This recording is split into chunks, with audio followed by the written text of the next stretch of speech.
अभी हमारे हारून सर बताएंगे कैसे प्रिपरेशन करके कैसे प्रीलिम्स मेंस निकाला जाता है एकदम बढ़िया तरीके से। सो सर म्यूट है आप। हाँ, पहले तो आपको बहुत बहुत बधाई सर रिजल्ट। धन्यवाद सभी को। हाँ जी सर। Good evening everyone. आप लोग उम्मीद करता हूँ बेहद शानदार होंगे, बेहद अच्छे होंगे। तो हम एक आज नई शुरुआत के साथ आप सभी लोगों से जुड़े हैं, जितने भी लोग हैं यहाँ और स्टूडेंट्स भी हैं। सबसे महत्वपूर्ण बात ये होती है कि आप जब अपनी प्रिपरेशन में आए, किसी भी तैयारी में आए, तो सबसे पहले आपके पास अपना सिलेबस होना चाहिए। यदि आपके पास सिलेबस नहीं है और तो आप उसके साथ तैयारी नहीं कर सकते। सिलेबस के अकॉर्डिंग जो पीवाईक्यूज हैं उनके आप एक तरीके नोट्स बना लीजिए। पीवाईक्यूज में किन किन टॉपिकों को सबसे अधिक पूछा गया है। आप देखेंगे जितने भी स्टेट पीसीएस के एग्जाम है, ओवरऑल ऑल इंडिया की बात कर रहा हूं मैं, तो उसमें क्या होता है जो पीवाईक्यूज है, जो टॉपिक्स हैं वो महत्वपूर्ण हो जाते हैं। यदि आप उनको देखेंगे, मेरा सब्जेक्ट हिस्ट्री है और हिस्ट्री कोई सब्जेक्ट नहीं है, एक पूरी महाभारत है। वो 3 सब्जेक्ट्स होते हैं, एंशिएंट, मिडिवल और मॉडर्न इंडिया। तो ओवरऑल यही रहा है यूपीएससी का कि पहले जो वन लाइनर क्वेश्चन पूछे जाते थे फैक्चुअल, अब पूरे तरीके है पैटर्न चेंज हुआ है। यूपीएससी ओरिएंटेड जो क्वेश्चंस हैं वो बनाए गए हैं। तो अब आप देखेंगे 3 सब्जेक्ट हैं, कभी एंशिएंट वाला पोर्शन ज्यादा लिया है उन्होंने, कभी मीडिएवल वाला लिया है और कभी मॉडर्न वाला लिया है। पर ये ओवरऑल ये माना जाता है कि जो मॉडर्न हिस्ट्री है और मॉडर्न हिस्ट्री में भी जो इंडियन नेशनल मूवमेंट है और 1857 का रिवोल्ट है, वहां से प्रश्न बनते हैं, वहां से क्वेश्चन बनते हैं। और जितने भी ऑथर हैं या जो बुक्स हैं या जो मैगजीन्स हैं या जितने नेशनल मूवमेंट के साथ साथ जो फार्मर्स के मूवमेंट्स हैं या जो ट्राइब्स के मूवमेंट है, क्योंकि आप तो नॉर्थ ईस्ट के हैं तो वहाँ जो ट्राइबल्स हैं उनसे रिलेटेड जो प्रॉब्लम्स हैं तो वो सारी पूछी गई हैं। तो आप जिस भी टॉपिक को, यदि मॉडर्न हिस्ट्री की मैं बात करूं स्पेशली, क्योंकि वहीं से प्रश्न जो है अधिक बनते हैं, तो पूरा जो गांधीयन एज है हम देखें पूरा तरीके से, तो उसमें आप 1857 के बाद जब आप जाएंगे इंडियन नेशनल कांग्रेस की तरफ 1885 के बाद, तो जितने सेशन हुए 1947 तक, उसमें क्या नई चीजें, जैसे कोई जो फीमेल प्रेसिडेंट कौन बनी, पहली बार क्या बनी, या किसी सेशन में क्या रिवोल्यूशन हुआ, तो ये सारे एग्जाम ओरिएंटेड क्वेश्चन है। आप जब देखेंगे अभी लास्ट वाले जो आपके पीवाईक्यूज है, तो उसमें गांधी जी से रिलेटेड जो उनके नेशनल मूवमेंट है सारे, तो आप वहीं से प्रश्न आएंगे कि वहां। इसके अलावा जो वायसराय हैं आप देखेंगे उनको क्रोनोलॉजिकल ऑर्डर में आप सेट कर लीजिए, जितने भी वायसराय हैं या गवर्नर जनरल है, वहां से उनकी जो मेन वहां जो घटनाएं घटी थी वो डेट से आपको फैक्चुअली याद करनी है, क्योंकि स्टेटमेंट को ही वो पूछेगा। उनका जो रिवेन्यू सिस्टम है, आर्ट एंड कल्चर है, वो सारी चीज आएंगी। तो कुल मिलाकर मैं आप अपनी बात को विराम देते हुए कहता हूं कि आप सिलेबस को रखिए, जो पीवाईक्यूज है उनको देखिए और उनकी एक टेबुलर फॉर्म बना लीजिए कि किस टॉपिक से, किस सब्जेक्ट से सबसे अधिक क्वेश्चन जो है पूछे गए हैं एग्जाम में। तो यदि आप एनर्जेटिक वे में पढ़ेंगे, चीजों को तैयार करेंगे, तो आपका एग्जाम आसान रहेगा। हमारी टीम पूरी तरीके से आपके लिए प्रतिबद्ध है, तत्पर है, 24 घंटे तैयार है।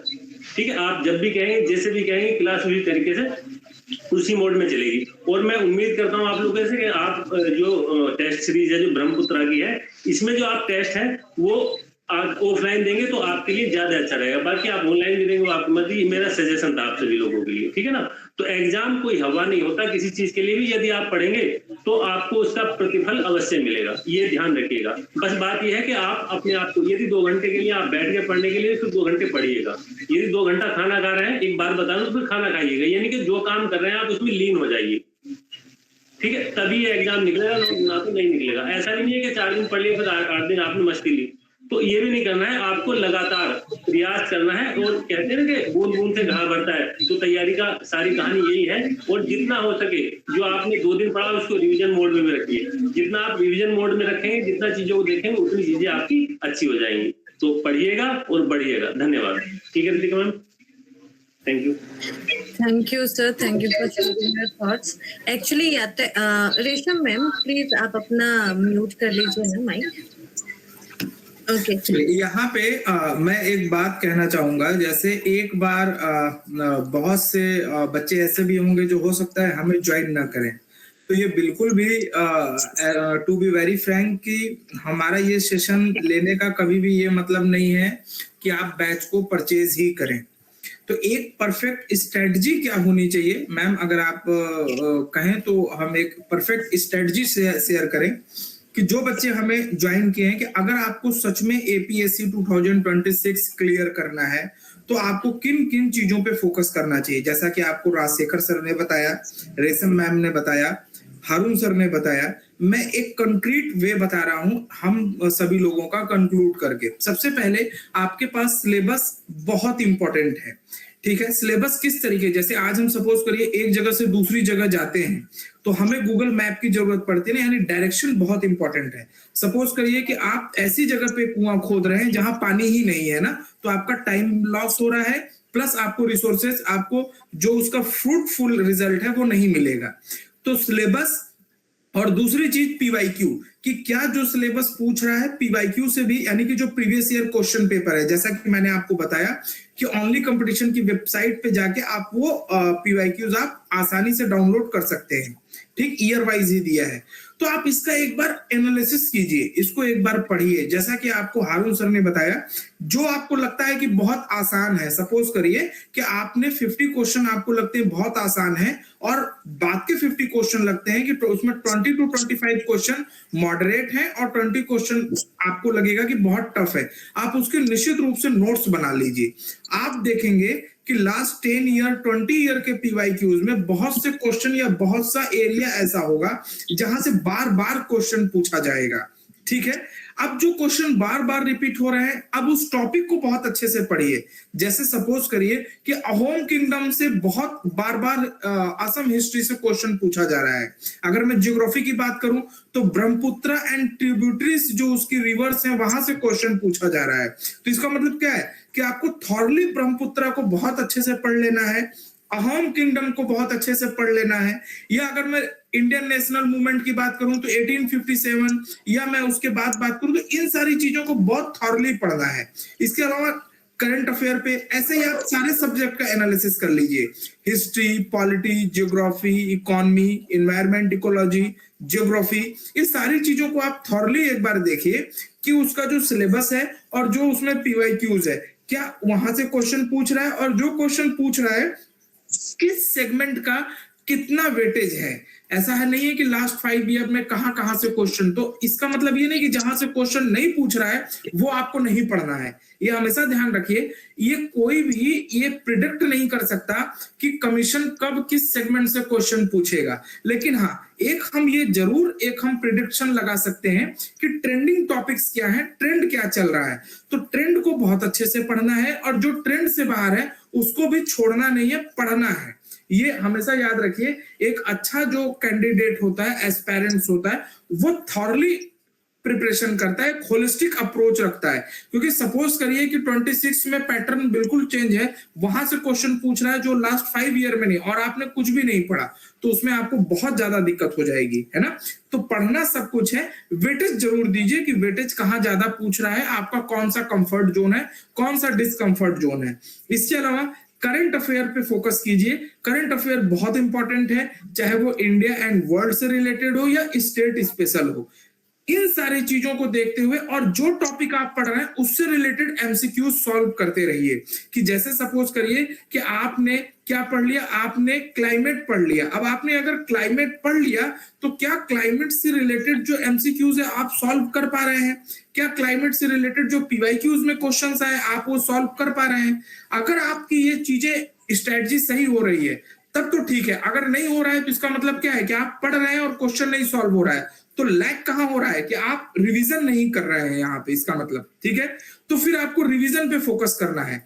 बहुत ज्यादा रिवीजन करने के बाद आप देखेंगे कि प्रीलिम्स में आप देखिए यहाँ सभी लोग एक जर्नी क्रॉस करके ही बैठे हैं, यहाँ जितने मेंटर्स फैकल्टीज हैं, तो सभी लोगों के अंदर एक करंट अफेयर्स कोई क्या याद नहीं रहता। अच्छा, करंट अफेयर बेटा या कोई भी टॉपिक किसी को भी याद नहीं रहता, ये आप हमेशा पहले चीज ध्यान रखिए, है ना। जब आप बार बार, इसीलिए कहा जाता है रिवीजन कीजिए, क्योंकि आप खुद सोचिए कि जितने भी क्वेश्चन पूछे जाएंगे आप क्या है, सबसे पहले हमेशा एक चीज को ध्यान रखिए, ये पूरा एग्जाम आपके कॉन्फिडेंस का एग्जाम है। इस चीज को बहुत, मेरी बात को ध्यान रखिए, कोई कुछ भी कह ले, किसी का आईक्यू कम तेज नहीं होता। ये एग्जाम आपके कॉन्फिडेंस का एग्जाम है। दूसरा, कंसिस्टेंसी प्रिजर्वेरेंस और हार्डवर्क, ये कितना आप कर लेते हैं, ये एग्जाम पूरा इन सारी चीजों का ना बिल्कुल एक तरीके से एक क्या होता है, एक पूरी तरीके से एक सर्किल बनता है कि अगर आप किसी भी चीज को सपोज करिए, जैसे आपने बोला करंट अफेयर आपको याद नहीं रहता, उसका मतलब है कि करंट अफेयर का एक नोट्स बना लीजिए, या नहीं भी बना सकते हो, जहां से भी जो सोर्स है आपका जहां से पढ़े उसको आप बार बार देखिए। जब आप देखेंगे हो सकता है कि अभी आपको वो चीज याद ना आए। मैं अगर पूछूं कि ब्रह्मपुत्रा रिवर फ्रंट जो है कि उसका जो है कि उद्घाटन है वो कब हुआ था या ओपन सेरेमनी, हो सकता है आपको एग्जैक्ट डेट याद ना हो, लेकिन जब वो एग्जाम हॉल में आएगा और जब 4 आपके पास ऑप्शन होंगे ना, एलिमिनेट चीज तो करना है, तो वो एट अ टाइम जो चीज आप पढ़ते हो ना वो रिकॉल हो जाता है। इसीलिए तो बोल रहा हूं कि इसके अलावा आपको सेल्फ असेसमेंट करना है। इसमें आपको क्या करना है कि जो भी आप पढ़ रहे हो, मैंने आपको बोला तो उससे रिलेटेड एमसीक्यूज लगाओ। अगर एमसीक्यूज नहीं सॉल्व हो रहा है, मतलब इसमें कहीं कुछ भी, डेली नोट्स बनाता हूं सर, बहुत अच्छा कुंजन, आप बिल्कुल डेली नोट्स बनाइए, लेकिन एक चीज को ध्यान रखना है कि नोट्स बनाते समय भी हम बहुत ज्यादा टाइम को नोट्स में स्पेंड नहीं करेंगे। ये हमेशा ध्यान रखिएगा, बहुत से बच्चे नोट्स बनाते हैं तो उसमें बहुत सारा टाइम नोट्स में भी, तो आपका सबसे इंपॉर्टेंट एक, क्योंकि ये क्या है, ये कंपटीशन है ना, कॉम्पिटिटिव एग्जाम इसको बोलते हैं ना, तो कॉम्पिटिटिव एग्जाम में क्या होता है, ये एकेडमिक एग्जाम नहीं है कि आप 1000 पेज का नोट्स बना लोगे तो उसके बदले में आपको रिवॉर्ड मिलेगा, आपकी थेसिस बनेगी, आपकी बुक लिखी जाएगी। आपको यहाँ क्या करना है, with in a time selection लेके निकलना है, इसलिए स्मार्ट स्ट्रेटजी को फॉलो करना है। तो स्मार्ट स्ट्रेटजी क्या है कि आप नोट्स भी बनाओ, उसको रिवीजन भी करो और पढ़ो भी, और उससे रिलेटेड एमसीक्यूज भी सॉल्व करो, पीवाईक्यूज भी देखते रहो। तो ये सब कुछ मतलब सारा खेल आपके टाइम मैनेजमेंट का है कि आप कैसे अपने आप को मैनेज कर लेते हो कि कोई भी चीज छूटना नहीं चाहिए, है ना। रिवीजन बहुत इंपॉर्टेंट है इसमें। तो बस ये कुछ बेसिक चीज है कि आप किस तरीके से वेटेज, पीवाईक्यूज और सिलेबस को बहुत अच्छे से पढ़ के, और आप उस चीज को, अगर आप पीवाईक्यूज पूरा तैयार कर लेते हो, सपोज करो, तैयार का मतलब क्या है, जितने पीवाईक्यूज हैं अगर उस टॉपिक से कभी कोई क्वेश्चन है तो आपके गलत नहीं होने चाहिए, है ना। क्योंकि कोई भी अच्छा एस्पायरेंट होता है, ये मैं किसी भी एग्जाम की बात कर रहा हूं, चाहे वो आईआईटी का एग्जाम हो, नीट का एग्जाम हो, चाहे वो मैनेजमेंट का एग्जाम हो, यूपीएससी का एग्जाम हो, या स्टेट पीएससी का एग्जाम हो, पीवाईक्यूज किसी भी कॉम्पिटिटिव एग्जाम में वो रोड मैप का काम करता है। वो आपको सर करंट अफेयर के लिए किस प्रोसीजर से नोट बनाए, करंट अफेयर के लिए कोई भी प्रोसीजर एक फॉलो नहीं होता, ठीक है। नोट्स बनाने में क्या होता है, सबके अपने अपने ट्रिक होते हैं। कुछ लोग करंट अफेयर के लिए न्यूज़पेपर को फॉलो करते हैं, उसकी कटिंग रख के वहां से अपना नोट्स बना लेते हैं। कुछ लोग मैगजीन्स को फॉलो करते हैं, कुछ लोग क्या करते हैं, किसी वेबसाइट को फॉलो करते हैं, है ना। तो नोट्स बनाने का जो मेरा अपना मानना है कि तरीका क्या है, 2 तरीके के आपके करंट अफेयर के नोट्स बनेंगे। एक तो स्टेट स्पेशल है, उसको जरूर बना लेना चाहिए, क्योंकि बहुत सारा स्टेट स्पेशल में इवेंट नहीं होते कि आपकी बहुत सारी चीजें उसमें आपको मिलेंगी नहीं, तो उसका नोट्स आप बहुत शॉर्ट फॉर्म में बना सकते हैं। फॉर एग्जाम्पल कि जैसे आप देखिए कि सपोज करिए कि कोई जैसे जैसे ट्राइबल्स का ही लिस्ट बनाना है, ठीक है, या आपको माउंटेन रेंज बनाना है, उससे रिलेटेड अगर वहां कोई इवेंट हो रहा है, या जैसे अभी मान लीजिए कोई चीफ मिनिस्टर है, या जैसे अभी इलेक्शन होने वाला है, जैसे सपोज कीजिए रिसेंटली आपका इलेक्शन होने वाला है, तो वो इलेक्शन कितने स्टेज में होगा, वो इलेक्शन कब हो रहा है, चीफ मिनिस्टर कब ओथ लेंगे, तो ये सारी चीजें पूछी जाती हैं अमूमन स्टेट के एग्जाम में। तो उस तरीके से आप शॉर्ट में बना सकते हैं कि इतने स्टेज में ये एग्जाम हुआ, अरे सॉरी, जो आपका वोटिंग हुआ, मतलब कितने स्टेज में हुआ, कब लिया गया, कितने मंत्रिमंडल यानी कि जो कैबिनेट बनेगी उसमें फीमेल कितनी है, इस तरीके से क्वेश्चन ही पूछे जाते हैं। तो वो जब आप पीवाईक्यूज, इसीलिए बोल रहा हूं, जब आप देखोगे और जब आप पढ़ोगे तो आपको समझ में आ जाएगा कि क्या इंपॉर्टेंट है उस न्यूज में और क्या इंपॉर्टेंट नहीं है ना। तो इन सब तरीकों से आप नोट्स बना सकते हो, लेकिन नोट्स बहुत ज्यादा बल्कि नहीं होना चाहिए, बहुत शॉर्ट नोट्स होना चाहिए, ये हमेशा ध्यान रखिएगा। नोट्स हमेशा बहुत शॉर्ट होना चाहिए, नहीं तो आप रिवीजन नहीं। नोट्स बनाने का पर्पस क्या है कि आप उसको बार बार पढ़ सको, तो किसी भी चीज को बार बार तब पढ़ पाओगे आप वो जब वो बहुत ही लेंदी नहीं होगा, बल्कि नहीं होगा, ठीक है।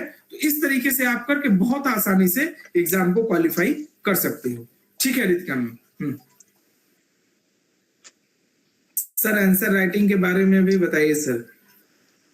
आंसर राइटिंग के बारे में तो अभी जैसे जिन बच्चों का बहुत ज्यादा इंपॉर्टेंट, सपोज करिए कि जो एक बार इंटरव्यू दे चुके हैं या मेंस प्रीलिम्स क्वालिफाई किए हैं, तो उनको अभी मेरा अपना सजेशन ऐसा है कि 2 घंटे मेंस के लिए भी देना चाहिए, क्योंकि बहुत ज्यादा टफ नहीं होगा प्रीलिम्स अगर आप डेडिकेटेड प्रिपरेशन कर रहे हैं। अगर आप जॉब में हैं और टाइम का बहुत ज्यादा बाउंडेशन है तो बिल्कुल फोकस करना चाहिए आपको प्रीलिम्स पे, क्योंकि मेरा अपना मानना है प्रीलिम्स का हर्डल बहुत टफ होता है। कोई सिलेक्टेड कैंडिडेट भी ये नहीं बता सकता कि मैं अगली बार प्रीलिम्स पास करूंगा या नहीं करूंगा, है ना, ये कोई बिल्कुल डैम श्योर नहीं होता। तो मेरा अपना मानना है कि प्रीलिम्स को बहुत ज्यादा सीरियस लेना चाहिए अगर आपको सच में क्वालिफाई करना है या अपने टारगेट को अचीव करना है। तो डेली आप आंसर अभी भी लेकिन लिख सकते हैं। जैसे सपोज कीजिए कि आपको आंसर कैसे लिखना है, फॉर एग्जाम्पल कि असम में वीमेन एम्पावरमेंट का सिचुएशन क्या है, ऐसा लिखिए और उस पर आप जितना लिख सकते हैं। अभी आपको कोई वर्ड बाउंडेशन नहीं रखना है, जो आपके मन में हो वो लिखते जाइए और फिर उसके बाद आप हमारे चैनल पे भी, व्हाट्सएप चैनल है, वहां शेयर कीजिए। जो मेंटर्स हैं वो आपको बताएंगे कैसे क्या है। इसके अलावा अगर आप हमारे ग्रुप में, आप कोई एडवर्टीजमेंट नहीं कर रहा हूं, बट हमारा डेली आंसर राइटिंग का पेड प्रोग्राम भी है ना, जो मंथली बेसिस पे है।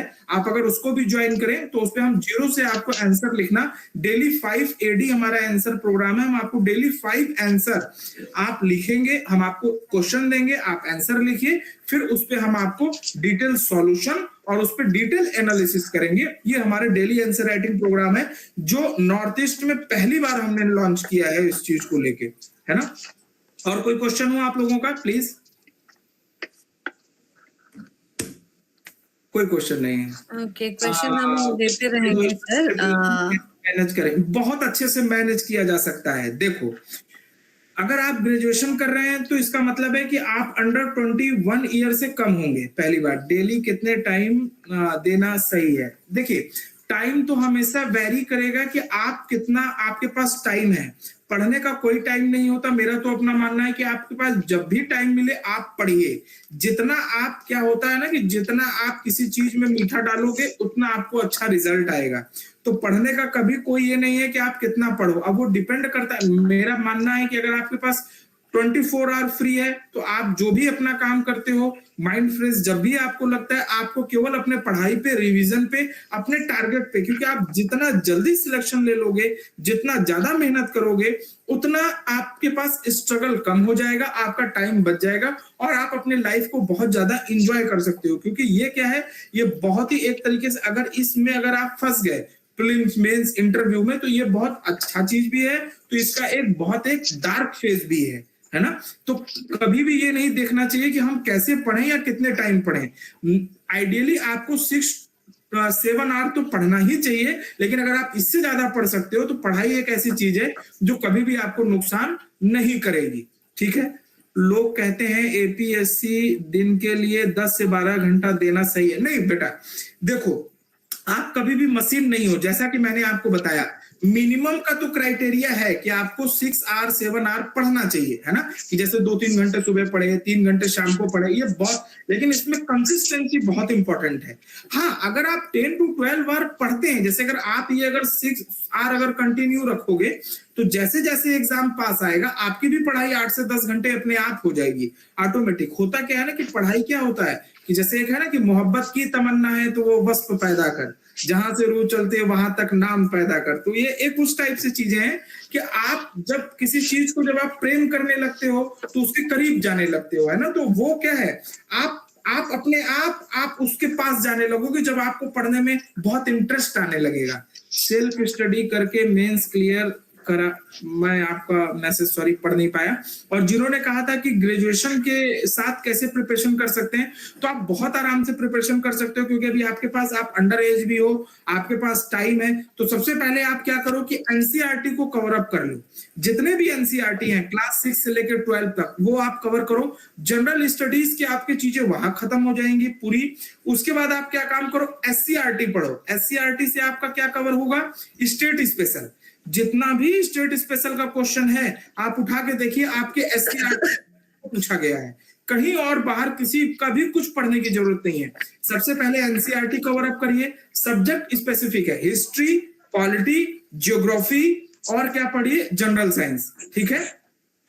आप शायद इकोनॉमी क्लास 9 से है तो इकोनॉमी की 1-2, लेकिन history, polity, geography, general science ये बहुत बेसिक सब्जेक्ट्स हैं, बेसिक पिलर हैं। इसका एससीईआरटी और एनसीईआरटी दोनों आप अच्छे से पढ़िए। उसके बाद आप क्या करिए, रेफरेंस बुक पढ़िए, ठीक है। और फिर आप पीवाईक्यूज देखते रहिए, ठीक, क्वेश्चन को सॉल्व करते रहिए। आपका एग्जाम, अगर आप सिस्टमैटिक प्रिपरेशन कर रहे हैं, आप यकीन मानिए आपकी तैयारी ऐसी हो जाएगी कि आपको पता ही नहीं चलेगा। लेकिन हाँ, आपको बहुत सिंसियरली प्रिपरेशन करना होगा। तो ग्रेजुएशन के साथ भी आप प्रिपरेशन कर सकते हैं। बहुत से लोग प्रिपरेशन करके एग्जाम को आसानी से क्वालिफाई भी करते हैं, ठीक है। और कोई क्वेश्चन? ओके सर, क्वेश्चंस हम लेते रहेंगे और क्वेश्चंस भी दे আপোনালোকৰ যি क्वेश्चंस আছে সব আপোনালোকে কমেন্ট সেকশনত লিখি থাকক। হিমাংশু আপুনি কৈছিল সেলফ ষ্টাডি কৰি আপুনি মেইনছ কোৱালিফাই কৰিছে, আকৌ মেইনছত ৰখি গৈছে, এতিয়া মোটিভেটেড ফিল কৰিছে আমাৰ গাইডেন্সৰ পৰা। আপুনি ডেফিনেটলি এইবাৰ পাৰিব। এইবাৰ যদি আপুনি ভালকে প্ৰিপাৰেচন কৰে, চাওক প্ৰিপাৰেচন এনেকুৱা এটা বস্তু নিজৰ ওপৰত সব নিৰ্ভৰশীল। আমি আপোনালোকক ষ্টাডি মেটেৰিয়েল দিব পাৰিম, আমি আপোনালোকক ৰোডৱেটো দেখাই দিব পাৰিম, ৰোডৱে মেপ দিব পাৰিম, এনেকে পঢ়ক গাইডেন্স দিব পাৰিম। কিবা এটা কুৱেশ্যনছত আপুনি যদি লাগি ধৰিছে, সেইটোৰ আমি গোটেইখিনি বস্তু আমি আপোনালোকক দিব পাৰিম সলভ কৰি। কিন্তু আপুনি নিজে নপঢ়িলে কিন্তু আপোনাৰ পৰীক্ষা ওলাব নোৱাৰিব। সো এই মানুহকেইজনক যে দেখি আছে স্ক্ৰীনত, আপুনি গম পায় এওঁ যোৱাকালি যে কোৱালিফাই কৰা বুলি কৈছো আমি ছাৰৰ কথা, কিমান বাৰ যে মেইনছ কোৱালিফাই কৰিছে, কিমান বাৰ যে ইণ্টাৰভিউ দিছে। আমি এবাৰ দুবাৰতে যে একদম ডিমোটিভেট হৈ যাওঁ। গোটেই সকলে ইণ্টাৰভিউ দি বহি আছে, তেওঁলোকে কেনেকুৱা ফিল কৰিছিলে সেই সময়ত, আপোনালোকে কিমান শিকিবলৈ পাব আৰু বাকী আছে সেইখিনি কিন্তু আপোনালোকে একদম টেনচন নলোৱাকে থাকক। এতিয়া আপোনালোকক আসাম সেগমেন্টত হেল্প কৰিবলৈ গৈ আছে বঞ্জিত ছাৰে। সো আপোনালোকক বঞ্জিত ছাৰে বুজাই দিব যে অসমৰ বাবে কেনেকে প্ৰস্তুতি চলাব লাগে। আমাৰ যিহেতু 33% অসমৰ পৰা আহে, অসমৰ বিষয়ে কেনেকে পঢ়িব লাগে, যাৰ পৰা আমি ভাল কুৱেশ্যনছ উলিয়াব পাৰিম, যাৰ পৰা আমি প্ৰিলিমছ কোৱালিফাই অৰিয়েণ্টেড টপিকছ উলিয়াব পাৰিম। সো বঞ্জিত ছাৰ আমাৰ লগত আছে। বঞ্জিত ছাৰ অলপ গাইড কৰি দিব আমাৰ ষ্টুডেণ্টসকলক। Hello everyone, welcome to Only Competition IS. তো আজি মই আপোনালোকৰ কাৰণে যেটো আমাৰ জিএস পেপাৰ 5 একচুয়ালি চাওক, এপিএসসি জীৱানবাৰে পৰীক্ষা দেখি আছো লাষ্ট 3টা বছৰত, লাষ্ট 3 ইয়াৰ্ছত, হয় নহয়? লাষ্ট 3 ইয়াৰ্ছত কি হৈছে আমি দেখি আছো কি যে টোটেল প্ৰশ্ন 100টা আছে, ৰাইট? 100টাৰ ভিতৰত 33টা প্ৰশ্ন কৰ পৰা আহি আছে, আমাৰ অসমৰ পৰা আহি আছে, হয় নহয়? মানে কিমান মাৰ্কস? 66 মাৰ্কস। আপোনালোকে চাব এইটো মানে চাওক 3 বছৰ যেটো পৰীক্ষা আছিল, এবাৰ আহিলে কিমানটা? 31টা, এবাৰ 32টা, এবাৰ 33টা, মানে এভাৰেজ 33টা ধৰি লব পাৰো। তো চাব আমাৰ ইউআৰ ক্যান্ডিডেট এটা আনৰিজাৰ্ভ ক্যান্ডিডেট যদি এপিএসসি আমি লাষ্ট 3 বাৰ বা লাষ্ট 2 বাৰ যেটো কাট অফ আছে বা পেপাৰৰ যেটো ষ্টেণ্ডাৰ্ড আছে, ৰাইট, আমি যেটো চাই আছো, সেইমতে আমাৰ কাৰণে ইউআৰৰ কাৰণে যেটো আমাৰ ইউআৰ কেটেগৰীৰ কাৰণে সেফ মাৰ্ক 100 এটা সেফ হয়। ইটস এ সেফ মাৰ্ক, ঠিক আছে? 100 আমাৰ কাৰণে সেফ হয়। আপোনালোকে 200 কৰক, মই বহুত সুখী হ'ম।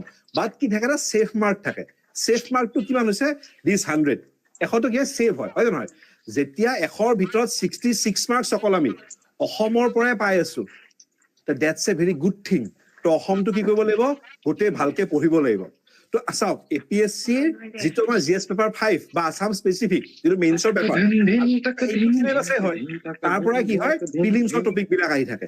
তো এতিয়া খালি মই কি দেখাই দিম যে প্ৰিলিমছৰ কোন মেইনছৰ কোনবিলাক টপিকৰ পৰা প্ৰিলিমছৰ প্ৰশ্ন আহে, ঠিক আছে? আপোনালোকে বহুতে পৰীক্ষা দিয়া আছে, তো আপোনালোকে মোৰ কথাখিনি ৰিলেট কৰিব পাৰিছে। ওকে স্যাৰ, মাজতে মই এক এইখিনি আমি কমন জানো। ওকে, গাৰিমা বৈশ্য, কাইন্ডলি আপুনি আপোনাৰ স্পিকাৰটো মিউট কৰি ল'ব না।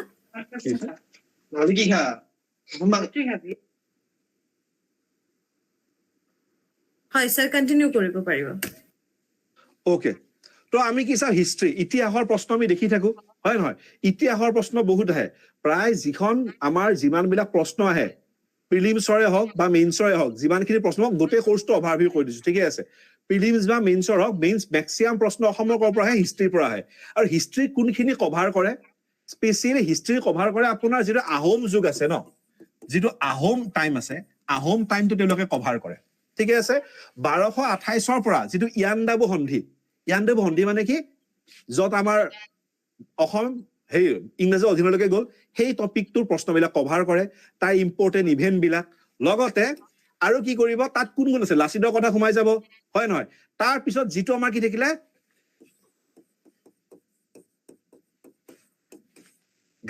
গান্ধীয়ান ফেজ বুলি যাক কওঁ গান্ধীয়ান ফেজটো কভাৰ কৰে এতিয়া গান্ধীয়ান ফেজত কি সোমাই আছে অসহযোগ আন্দোলন হয় নহয় আইন অমান্য আন্দোলন ভাৰত ত্যাগ আন্দোলন grouping controversy cabinet mission plan মাউণ্ট বেটেন প্লেন কিদৰে গোপীনাথ বৰদলৈয়ে সাদুলাৰ ষড়যন্ত্ৰৰ পৰা অসমৰ ৰক্ষা কৰিছিলে বা অসমৰ ষ্টেট এছেম্বলিটো কেতিয়া গঠিত হ'ল বা 1935 চনৰ গভট অফ ইণ্ডিয়া এক্টৰ পিছত কিদৰে আমাৰ যিটো ডাইৰেক্ট ইলেকশ্যনৰ পদ্ধতি আছিলে চেঞ্জ হ'ল এইবিলাক কি হয় আমাৰ হিষ্ট্ৰীত আহি থাকে আমি এইবিলাক দেখিবলৈ পাই থাকো এইখিনি কি হিষ্ট্ৰীৰ প্ৰশ্ন বা যদি এনচিয়েন্ট টাইমলৈকে যাওঁ খুব কম প্ৰশ্ন আহে এনচিয়েন্ট হিষ্ট্ৰীৰ পৰা বহুত কম প্ৰশ্ন আহে বহুত কম বুলি হ'লে কেনেকুৱা আহিব আমি দেখিছো পেটাৰ্ণ এটা আছে পিঠু ৰজা কথা সুধি দিয়ে ভাস্কৰ বৰ্মন হৰ্ষবৰ্ধন কানেকশ্যন সুধি দিয়ে বা খুব ৰেয়াৰলি কি সোধা দেখা যায় যে কি যে ইকোনমিক বা social condition of ancient Assam or বা status of women in medieval Assam সেনেকা প্ৰশ্ন দেখিবলৈ পাওঁ তো কেনেকা হয় হিষ্ট্ৰীৰ পৰা 40% কভাৰেজ থাকিলে কিন্তু হিষ্ট্ৰীত আকৌ কি সোমাই থাকে গম পায় নাপায় এইবিলাক Westland regulation right Westland regulation সোমাই থাকে অসমৰ ইতিহাস বুলি কোৱাৰ লগে কি সোমাব তাতে ব্ৰিটিছৰ লগতে চাহ খেতিৰ কথা সোমাই যাব ঠিকে আছে মই দেখাই দিছো আপোনাক ওকে 1 সেকেন্ড তো কি হ'ব অসমৰ চাহ খেতি যিটো আছে এইটো ইতিহাসৰ লগত কানেক্ট কৰি দিব পাৰো আমি কেনেকৈ কাৰেণ্ট চিনাৰী বিলাকতো আছে এতিয়া মেইনছৰ কেনেকা প্ৰশ্ন দেখে আপোনালোকে এনেকা প্ৰশ্ন দেখিব কি যে অসমৰ চাহ খেতিৰ সমস্যাবিলাকৰ বিষয়ে লিখা বা এটা ৱে ফৰৱাৰ্ড কোৱা যে চাহ খেতিৰ পৰা কেনেকা আমি মানে এই প্ৰব্লেমবিলাক বাচিব পাৰো বা এই চাহ খেতিৰ লগত জড়িত প্ৰশ্ন হৈছে কি যে কিদৰে ব্ৰিটিছে নিজৰ সুবিধাৰ কাৰণে কিছুমান লেণ্ড ৰেগুলেশ্যন আনিছিলে যাৰ ফলত চাহৰ খেতিটো কিয়তে ইউৰোপীয় হাতত দিব পৰিছিলে মানে কি হয় অসমৰ যিটো লেণ্ড ৰেভিনিউ নীতি আছে লেণ্ড ৰেভিনিউখিনি কিহৰ কাৰণে ইম্পৰ্টেণ্ট হয় আমাৰ কাৰণে ইম্পৰ্টেণ্ট হয় ঠিক আছে লগতে অসমৰ পেট্ৰলিয়াম ইণ্ডাষ্ট্ৰি আমি দেখি থাকো হয় নহয় খাৰুৱা তেল প্ৰাকৃতিক গেছ কয়লা লগতে অসমৰ কি টেক্সটাইল হেণ্ডলুম পাট মুগা ওপৰৰ কথা সেইবিলাক উঠে লগতে এনেকা উঠে কি যে অৰ্থশাস্ত্ৰত কোনখন ৰাজ্যৰ পাট মুগাৰ কথা লিখা আছে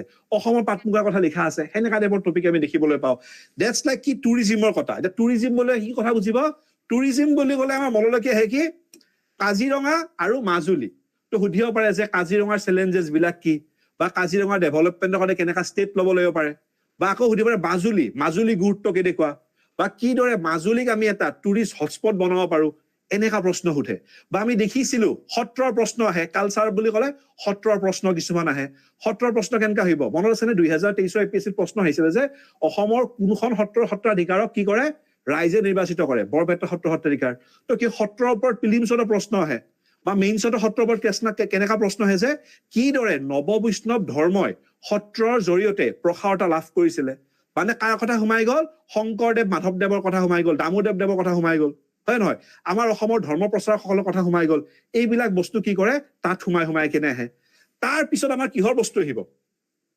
আমাৰ এই কথা আহি গ'ল কি বুলি কয় জিঅ'গ্ৰাফিৰ কথা আহিলে এতিয়া যদি জিঅ'গ্ৰাফিৰ কথা মই ক'বলৈকে যাওঁ জিঅ'গ্ৰাফিত কি আহিলে আমাৰ ৰিভাৰ চিষ্টেম নদী উপনদী বিলাকৰ কথা আহিব হয় নহয় ব্ৰহ্মপুত্ৰ উত্তৰ পাৰৰ নদী দক্ষিণ পাৰৰ নদী কি কৰিব দিয়ে পৰীক্ষাত কলম বনাব দিয়ে নিদিয়ে কলম 1 কলম 2 লগতে কি আহিব প্ৰশ্ন আহিব পৰীক্ষাত যে এতিয়াতো পৰীক্ষাত প্ৰশ্ন নুসুধে যে আগতে সুধিছিলে বানপানী নিয়ন্ত্ৰণৰ উপায় তো সুধিব কেনেকুৱা যে অমুক নদীৰ অৱবাহিকাৰ ফলত কিটো প্ৰব্লেম হৈছে বা সুধিব পাৰে মাউণ্টেইন ৰেঞ্জ বিভিন্ন মাউণ্টেইন ৰেঞ্জ আছে পাটকাই নাগা বৰালি ৰেঞ্জ এইবিলাক কথা প্ৰিলিমছত সুধিব অসমৰ টপোলজিৰ কথা সুধি দিব কি আছে এগ্ৰিকালচাৰ জোন অসমৰ এগ্ৰিকালচাৰ জোন বুলি ক'লে সুধিব পাৰিব যে কি যে অতিপাত বৃষ্টি বা অনাবৃষ্টিৰ ফলত অসম কিদৰে ক্ষতিৰ সন্মুখীন হৈছে বা কেনেকা প্ৰশ্ন সোধে গম পায় ইকনমিৰ লগত এগ্ৰিকালচাৰক মিলাই দিয়ে কেনেকা প্ৰশ্ন সোধে যে চাহ খেতিৰ ফলত কি সুধিব যে অতিবৃষ্টি বা অসমৰ যিটো ৰাফ ৱেডাৰ হৈছে তাৰ ফলত কিদৰে সেইটোৱে চাহৰ খেতি যিটো চাহৰ প্ৰডাকশ্যনত কিদৰে এফেক্ট কৰিছে গম পায় যিটো এতিয়া আমাৰ অৱস্থা কেনেকুৱা এই বছৰ অনাবৃষ্টি হৈছে হয় নহয় এই বছৰ কি বৰষুণে নহ'ল মাজতে গ'ল খুব বেছি বৰষুণ হ'ল চাহৰ কাৰণে টেম্পাৰেচাৰ কি টেম্পাৰেচাৰ লাগে চাহৰ কাৰণে 22 ডিগ্ৰীৰ পৰা 26 ডিগ্ৰী কি লাগে এটা টেম্পাৰেচাৰটো সাফিচিয়েন্ট হয় যেটো প্ৰেক্টিকেল হয় ঠিকে আছে কিন্তু অসমত কেনেকা হৈছে টেম্পাৰেচাৰ কিমান যে 40 ডিগ্ৰী গৈ পায় বৰষুণ নহয় যেটা বহুত বেছিকে বৰষুণ হয় ইয়াৰ ফলত কিদৰে অসমৰ চাহৰ সমস্যাৰ সন্মুখীন হৈছে বা চাহ বুলি ক'লে অসমৰ কি চাহ জনগোষ্ঠীৰ কথা আহি গ'ল চাহ জনগোষ্ঠীৰ কথা আহিলে কিহৰ আহি গ'ল কথা ST ষ্টেটাছৰ কথা আহি গ'ল যে চাহ জনগোষ্ঠীৰ ST ষ্টেটাছৰ কথা লগতে কি আহিব 6 শিডিউলৰ কথা আহিব হয় নহয় ষষ্ঠ অনুচ্ছেদৰ কথা অসম চুক্তিৰ ষষ্ঠ অনুচ্ছেদ অনুসৰি অসমীয়া সংজ্ঞা কি হ'ব তাৰ ওপৰত প্ৰশ্ন আহিব লগতে কি আহিব ছটা জাতিক জনজাতিৰ মৰ্যাদা দিয়া কথা আহি যাব সেই ছটা জাতি বুলি ক'লে কাৰ কথা বুজি লবি বড়োসকলৰ কথা যেতিয়া বড়োসকলৰ কথা কম মই কিহৰ কথা ক'লে মই বিটিআৰৰ কথা ক'ব লাগিব হয় নহয় পোষ্ট সকলৰ কথা ক'ব লাগিব তো এই আটাইবিলাক কি কত সোমাই থাকিব আমাৰ যিটো মানে জিএছ পেপাৰ 5ত সোমাই থাকিব ঠিক আছে গতিকে সিলেবাসটো আপোনালোকে জানে পঢ়িব লাগিব কেনেকৈ পঢ়িব কেনে কাৰেণ্ট এফেয়াৰ্স খিনি ভালকে পঢ়িব লাগিব ঠিক আছে লগতে কি পঢ়িব লাগিব কাৰেণ্ট এফেয়াৰ্সৰ লগতে যিবিলাক হিষ্ট্ৰী ষ্টেটিক টপিক বিলাক পঢ়িব লাগিব আমিতো আপোনালোকৰ লগত আছোৱেই হেল্প কৰিব লাগে ঠিক আছে তো এইটো আছিলে কি আমাৰ জিএছ পেপাৰ 5ৰ কথাখিনি ঠিক আছে লগতে মই অকমান সৰু বস্তু দেখাই দিছো যিটো আছিলে আমাৰ সিসেটৰ পাৰ্টটো ঠিক আছে অলৰেডি ইন্ডিয়া ছাৰে কৈছে ষ্টিল মই আৰু পুনিত ছাৰ আমি দুজন লগ হৈ কেনে সিসেটটো দেখাই দিও ঠিক আছে সিসেটটোত কিমান থাকে আমাৰ কোৱালিফাইং পেপাৰ হয় নহয় 67 মাৰ্কস পালে সাফিসিয়েন্ট হয় মই জাস্ট খালি ম্যাথছ আৰু ৰিজনিংৰ মেইন টপিক খিনি দেখাই দিম বাকিখিনি পুনিত ছাৰে যিখিনি আজি ইংলিছৰ বহুত বেছি গুৰুত্ব আছে ষ্টেটমেন্ট বিলাক আহে এইখিনি পুনিত ছাৰে আপোনাক বুজাই দিব যেতিয়া আপোনালোকে চাবলৈকে যায় মই এটা সৰু কথা কওঁ সিসেট বুলি কৈ ভয় নাখাব ঠিক আছে আপোনালোকে সিসেট বুলি কৈ বেছি ভয় খাব নালাগে সিম্পলি কিহলৈকে প্ৰশ্ন আহিব only up to class 10th level ঠিক আছে মাত্ৰ 10th লেভেললৈকে প্ৰশ্ন আহিব একদম নিশ্চিত থাকক ক্যালকুলাস নাহে একো নাহে আমাৰ এপিএসসি সিসেট হে সহজ সিসেট একদম পানী সিসেট খালি কি কৰিব লাগে প্ৰেক্টিস কৰিব ডেইলি 30 মিনিটকে প্ৰেক্টিস কৰিব আৰু বিশেষকে টপিক বিলাক আজি ৰিজনিং বুলি ক'লে আপোনালোকে series pattern direction change blood relation sitting arrangement এইকেইটা ধুনীয়াকে চালে হ'ল আৰু যদি এৰিথমেটিকৰ কথা ক'ব percentage average time speed and distance লগতে কি চাব আপোনালোকে টাইম এণ্ড ওয়াৰ্ক চালে লগতে ডাটা ইন্টাৰপ্ৰিটেশন যিখিনি অবভিয়াসলি ইন ফিউচাৰ আমাৰ ক্লাছ বিলাকতো দেখাই দিম বা আপোনালোকে জানে তো বহুত ধুনীয়া এটা ইজি সিলেবাস হয় ঠিক আছে ভয় খাব নালাগে মই আপোনাৰ বেছি সময় নলওঁ এতিয়া মই আমাৰ ক্লাছটো আমাৰ পুনিত ছাৰ আগুৱাই দিছো তেখেতে সিসেটৰ বাকিখিনি দেখাই দিব Thank you so much. Good evening, everyone.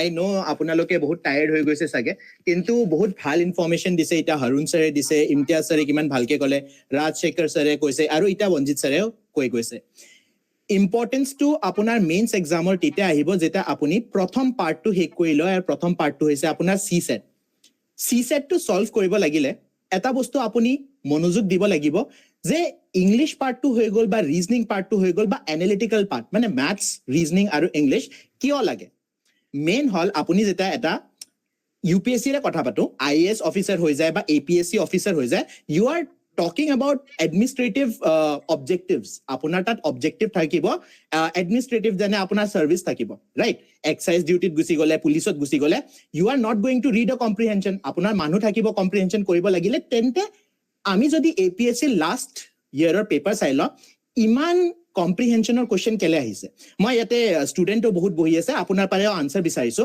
যে কেলে কম্প্ৰিহেনশন অকল ইউপিএসসি বা এপিএসসি নহয় আমাৰ বহুত গিটা এক্সাম আছে যত ইংলিশ আছে তাতে কম্প্ৰিহেনশনৰ দৰকাৰ কি দৰকাৰটো এই হৈছে যেটা আপুনি এটা এপিএসসি পাৰ কৰি অফিচাৰ হ'ব বা ইউপিএসসি পাৰ কৰি এটা অফিচাৰ হয় তেন্তে আপোনাক লাগিব ক্ৰিটিক্যাল থিংকিং কম্প্ৰিহেনশনে আপোনাৰ ক্ৰিটিক্যাল থিংকিং টু জাজ কৰে যদি আপুনি previous year question চাইছে if you have ever done your previous year question analysis কৰিছে সাগে আমাৰ YouTube চেনেলতো গৈ আছে previous year questions সিসেটত আপুনি দেখি পাব যে you have to infer যদি UPSC পেপাৰ উঠাই চাই বা আপুনি APSC পেপাৰটো উঠাই চাই ইনফাৰেন্সৰ কোৱেশ্চন বহুত গিঠি আহে যে এই টপিকৰ পাৰে অথৰে কি ক'ব খুজিছে আপোনাৰ মতে এই টপিকৰ হাইলাইট কি হ'ব লাগে কিন্তু হেতুৱে যদি আপুনি বেলেগ এক্সামত চাবলৈ যায় হিহতে ডাইৰেক্ট ভোকাবুলাৰী কোৱেশ্চন হুটি দিয়ে সো আমাৰ কথাটো হল যে মেইনছৰ কথা ভাবাৰ আগতে অফ কোৰ্স যেটা আপুনি প্ৰিপেয়াৰ কৰে আপুনি মেইনছৰ পাৰে প্ৰিপেয়াৰ কৰিব লাগিব কিন্তু লগতে আপুনি বহুত ষ্টুডেন্টে এই বস্তুটো এৰি দিয়ে যে ম্যাথছ তো আমাৰ পাৰে হৈ যাব ৰিজনিং তো আমাৰ পাৰে হৈ যাব আৰু এটোৱে কথা আমি যি দেখি পাও যে এই 66 নম্বৰ বঞ্জিত ছাৰে কৈ গল এই 66 নম্বৰে আমি একুৱায়াৰ কৰিব নোৱাৰো হিফালে কিন্তু আমি জিএস পেপাৰটো পাৰ কৰিলো তাৰ পিছত আমি কান্দি থাকো যে আমি ইংলিশৰ কোৱেশ্চন এই আনসাৰ দিছিলো এটো আনসাৰ কেলে হৈ গল কথাটো হল আপুনি ক্ৰিটিক্যাল থিংকিং নিজৰ ভিতৰত আনিব লাগিব আৰু এই বস্তুটো আনিব লাগিলে বেলেগ মই একো ডিটেইল নিদিও কম্প্ৰিহেনশ্যন যদি আপুনি আনিব খুজিছে নিজৰ ভিতৰত যে আনসাৰ দিব খুজিছে কম্প্ৰিহেনশ্যনৰ পাৰে মোষ্ট ইম্পৰ্টেন্ট তো ইমতিয়াজ সৰো মোৰ লগত সাক্ষী থাকিব এটা राजशेखर सर भी मेरे साथ है हरुण सर भी है रेशमा मैम भी है और रितिका मैम भी है ये लोग भी हम बोलेंगे कि हाँ ये सच बात है एडिटोरियल्स आपको पढ़ने की जरूरत है एडिटोरियल सिर्फ नॉलेज के लिए नहीं करंट अफेयर्स के लिए नहीं आपको एडिटोरियल से वो ऑथर कहना क्या चाहता है हम जब बच्चे थे जेटा आमी पोवाली आसिलो तेता एटा काहिनी आहे नय कविता पढ़क আৰু এতে কবিয়ে কি কব খুজিছে कवि क्या कहना चाहता है कवि क्या कहना चाहता है यही है आपका सीसेट का मंत्र আপুনি এই কম্প্ৰিহেনশ্যনৰ পাৰে কি বুজিব পাৰিছে হেতুৱে আমি এতে অনলি কম্পিটিশনত আপোনাক বুজাম বেছি সময় আপোনাৰ নল এটা মই ৰিতিকা মেমক বাৰু দি দিম কিন্তু মেইন ইয়াতে ভোকাবুলাৰি নহয় মেইন এপিএসসিৰ পেপাৰত আপোনাৰ কি কয় গ্ৰামাৰ নহয় মেইন হৈছে আপুনি ক্ৰিটিকেল থিংকিং নিজৰ ভিতৰত আনিব পাৰিছে নে পাৰা নাই with this I'll be ending my part of the session thank you everyone and Ritika ma'am over to you thank you Puneet sir ईमान भाल के बुझाई दिले इतने अच्छे तरीके से पुनीत सर ने हम सभी को समझा दिया एंड ये अप्रोच यही रखना चाहिए ऐसे इसी अप्रोच में हम क्या कर सकेंगे हम क्वालिफाई कर सकेंगे अगर निकालना है एग्जाम तो अच्छा अप्रोच रखना पड़ेगा এতিয়া আমাৰ লগত আছে মানস ছাৰে নিজৰ ৰোড মেপটো আপোনালোকৰ লগত শ্বেয়াৰ কৰিব যে কেনেকৈ আপোনালোকে প্ৰিপাৰেচন কৰিলে আপোনালোকৰ এক্সাম এটা এটেম্পটত ওলাব পাৰে বা আপোনালোকে নিজৰ সিলেবাসখন কমপ্লিট কৰি নিজৰ প্ৰিপাৰেচনটোক জাস্টিস দিব পাৰিব সো মানস ছাৰ আমাৰ লগত আছে Manas sir over to you please বুজাই দিয়ক আমাৰ ষ্টুডেন্ট সকলক আৰু অলপ ইনসাইটস দি দিব Hello everyone, good evening to you all. So, sare bahut khini kotha kole, gotike moi olop short kori pele gote kotha khini kobo bicharu. So, governance aru international relation, juntu eta enekwa topic hoy, juntu amak hikai to think like an officer. ঠিক আছে আৰু এই juntu gita topic hoy, এই topic keta amak sobote lage. Not only in prelims, mains ot lage, interview lage, essay lage, right? আৰু এটো একানে অলমান easy হৈ যায় কিয় কাৰণ এই বস্তুখিনি কাৰেন্ট ওৰিয়েন্টেড হয় এনেকা নহয় কি আমি বহুত ওভাৰবাৰ্ডেন হবল মানে নিজক কৰিব লগিয়া হয় যে এখিনি মানে মুখস্থ কৰি থাকিব লাগে so it is directly link with administration and interview policy based হয় আৰু এখিনি এসে ইন্টাৰভিউ দুইটা বস্তুতে লাগে এটা কথা হ'ল বহু ষ্টুডেন্টসে কয় যে এই পেপাৰখন স্কোৰিং পেপাৰ নহয় বা কিছুমানে কয় কি হা স্কোৰিং পেপাৰ হয় বাট মই আজি ক্লিয়াৰ কৰি দিব বিচাৰো এটা বহুতে ভয় খাই পেপাৰখনৰ ৰিজন বিং মেমৰাইজ কৰিব লাগে কনস্টিটিউশন আৰ্টিকেলস বাট হেনেকুৱা নহয় মই ক্লাছতো বহুত কওঁ যে সব আৰ্টিকেল মনত ৰাখা কোনো প্ৰয়োজন নাই দেন লং এছে লিখি থাকা কোনো প্ৰয়োজন নাথাকে ইয়াতে ক্ৰিস্প হয় ডাইৰেক্ট কন্টেন্ট লিখিব লাগে ওকে আৰু ইমোশনালি ফ্লো হৈ যায় ষ্টুডেন্টস বিলাক ম্যাক্সিমাম হেতু মই প্ৰায় দেখা পাওঁ গতিকে হেতু নকৰিব নালাগে এতিয়া এখন কিয় স্কোৰিং হয় কোৱেশ্চনস মোৰ অৰ লেস ৰিপিটেটিভ হয় এটাই টপিক হয় বা মানে কেটা মানে টপিক থাকে বেসিক্যালি সেই টপিক কেটা পয় বাৰে বাৰে কোৱেশ্চন আহি থাকে আৰু যোনখিনি আমি প্ৰেডিক্ট কৰিব পাৰো ফৰ এক্সাম্পল অৰুণোদয় এটা অৰুণোদয়ৰ ওপৰত গভৰ্নেন্সৰ এটা কোৱেশ্চন দিব পাৰে যে হেতু দি পেলাই ফ্ৰী বি কালচাৰটো কেনেকে প্ৰমোট হৈ আছে বা কি হৈ আছে নহয় জানো সো তেনেকুৱা ধৰণৰ হয় তো আমি প্ৰিপেয়াৰ কৰিব পাৰো তেনেকে আৰু হেতু কাৰণে এজন এভাৰেজ নলেজ ষ্টুডেন্টসেও এই কোৱেশ্চনস বিলাক এটেম্প কৰিব পাৰে এটলিষ্ট দেখিলে ক'ব পাৰে যে হা এটোটো জানো এটো দেখিছো ওকে তেনেকুৱা এটা পজিশন থাকে দেন এটা governance is not about mugging আৰ্মস কিহৰ কাৰণে এতিয়া গভৰ্নেন্সৰ যোনখিনি আমি টপিক চাওঁ সেই টপিক খিনিত আমি অটোমেটিক্যালি গম পাম যে ইয়াতে কেনেকুৱা টপিকস আছে কমপ্লিট ইস্যু বেস হয় আমি ইস্যুটো কি জানিব লাগিব ইস্যুটোত কি হৈ আছে হেতু জানিব লাগে আৰু তাৰ গভৰ্নমেন্টে কি কৰিব লাগে স্টাৰ সলিউশন টু জানিব লাগে হেতু আমি জেনাৰেল ডিসকাশনটো কৰো কিবা এটা ইস্যু সাপোজ ডিজিটাল ইন্ডিয়া এটা ডিজিটাল ইন্ডিয়া যে আমি কি প্ৰবলেম ফেস কৰি আছো এটা ওল্ড এজ পিপলৰ কাৰণে প্ৰবলেম অলপমান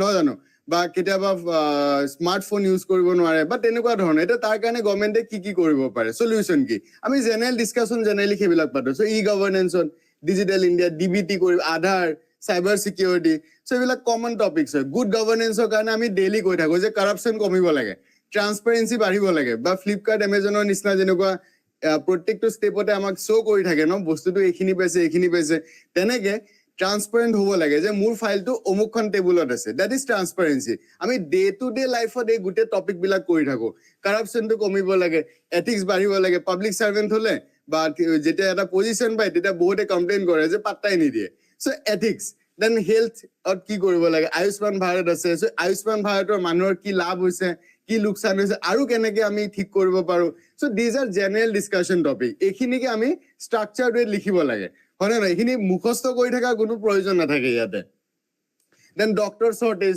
সো এনেকুৱা বস্তুবিলাক আমি ডে টু ডে লাইফত ইউজ কৰো দেন এডুকেশনৰ ৰিলেটেড কি হয় আমি বাৰে বাৰে কওঁ যে ড্ৰপ আউট বহুত হৈ থাকে নহয় জানো দেন ডিজিটেল এডুকেশন লৈ পেলাই ষ্টুডেন্টছক বেয়াও কৰিছে ওকে কিছুমানে কয় যে নাই ভালো হৈছে তো তাৰ মেৰিটছ দিমে স্কিল ডেভেলপমেন্ট দেন লোকেল গভৰ্নেন্সৰ ওপৰত alright then women poverty alright so গভৰ্নেন্সত বেসিক্যালি যদি চাবলৈ যাওঁ it is a process of decision making plus implementation or accountability keyword কেটামান আছে এইকেইটা জানিলে governance is like fair enough it's very easy keyword কেটা কি কি transparency আমি সকলোকে লাগে যেতিয়া আমি good governance ৰ কথা কওঁ তেতিয়া আমি প্ৰথম কি কওঁ transparent হ'ব লাগে কোড আছে ফাইলটো গমে নাপাওঁ আমি so transparency বহুত important accountable হ'ব লাগে আমি সবকে গভৰ্নমেন্ট অফিচাৰ বা গভৰ্নমেন্ট অফিচিয়েলছৰ বা কি বিচাৰো accountability বিচাৰো হয়নে বিকজ পাব্লিক মানি ইউজ কৰি থাকে সো accountability efficient হ'ব লাগে বলে ফাইলটো কোড আছে গমে নাপাওঁ বলে 2 বছৰ হৈ গল ফাইলটো এতিয়াও ঠিক হোৱাই নাই then participation and rule of ল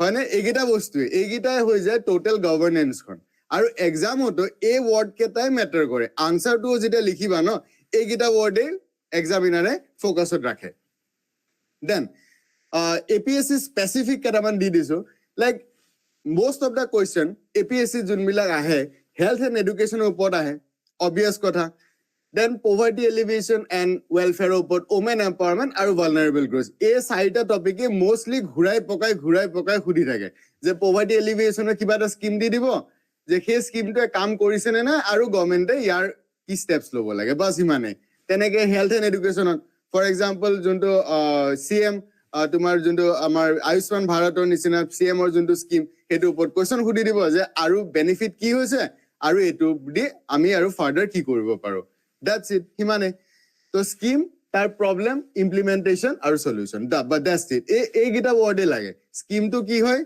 তাৰ প্ৰবলেম কি ফেস কৰি আছে ইমপ্লিমেন্টেশন ইস্যুস কি হৈছে আৰু আমি কি সলিউশন দিব পাৰো this is the thing then about the IR এটা বহুতৰ কাৰণে IR means only country facts okay IR means country facts নহয় অকল country খিনি কিছুমান facts মনত ৰাখা doesn't mean ki international relation is done okay IR means not country fact it's about India's interest India code interest আছে আৰু India নিজৰ interestক লৈ পেলাই কি কাম কৰি আছে that matters the most alright then diplomacy security economy global power competition this is international relation okay অকল কান্ট্ৰি ফ্যাক্টস খিনি মনত ৰাখি লাভ নাই হেতুটো জিওগ্ৰাফিৰ কোৱেশ্চন আই যায় মিছিছিপি কোড আছে বলে ইউএছ ত আছে okay অমুক কেনাল টো কোড আছে তাত আছে that is geography okay facts মনত ৰাখি লাভ না থাকে so this is IR basically now APSC কাৰণে স্পেসিফিক কি হয় আমাৰ যোনখন ষ্টেট আসামৰ চাৰিওফালে যদি চোৱা ইন্টাৰনেশ্যনেল বৰ্ডাৰ্স লাগি আছে okay exactly আসামত নাই বাট নৰ্থ ইষ্টৰ যদি আমি গুটেটো চাওঁ অসমখন মাজত পৰে আৰু চাৰিওফালে ইন্টাৰনেশ্যনেল কান্ট্ৰিজ আছে ইফালে বাংলাদেশ কোৱা মিয়ানমাৰ কোৱা চাইনা কোৱা ভুটান কোৱা অল আৰু নৰ্থ ইষ্ট ইনক্লুডিং আসাম যোনখন পাৰ্ট হয় তো এটো হৈ যায় gateway to the south east Asia India's পাৰ্সপেক্টিভৰ পৰা আৰু আমি মাজত কি হওঁ এখন bridge right so neighbourhood first policy আমাৰ কাৰণে বহুত বেছি ইম্পৰ্টেন্ট হয় দেন ইণ্ডো বাংলাদেশ ৰিলেচন আসাম ৰিলেভেন্সৰ very important because immigration issue core হয় বাংলাদেশ okay then আমাৰ ৰিভাৰ ওয়াটাৰ ইস্যু কোৰ হয় বাংলাদেশ okay then goods বিলাক আমি ইটো হিটো ইফাৰ কৰো across the borders হেতু কোড হয় আমাৰ যোনলা border huts বনোৱা আছে কোড আছে and Assam and Bangladesh so তেনেকুৱা ধৰণৰ then act this policy main center কোনটো হয় নৰ্থ ইষ্ট আমাৰ গভৰ্নমেন্ট অফ আসামত এটা act this department এ বনোৱা আছে তোমালোকে হয়তো জানা alright then India China relations LAC tension to ase but Assam specific ki hobo Brahmaputra river junto water ta dam bonai ase China that is very very important for us eta amar koy mukhyamantri je iman tension lobo laga nai because Brahmaputra water to amar borokhunor pora besi hoy rather than Brahmaputra junto tar pora pani ahi ase but this is again a very important issue for us. Then India, US, then India, Russia, energy and defense to always news of Thake, Russian oil and all, right? Then apart from this, groupings like Quad, BRICS, G20, ASEAN, UN reforms. So ekhini pura questions very, very highly probable area hoy ekhini. UN reforms or namot question eta more or less udhar chances bahut beshi thake. Because every year, every time jetia chance pai, amar external affairs minister koa ba prime minister of India ke koa, UN reforms to koribo lage. UN is useless in current structure, right?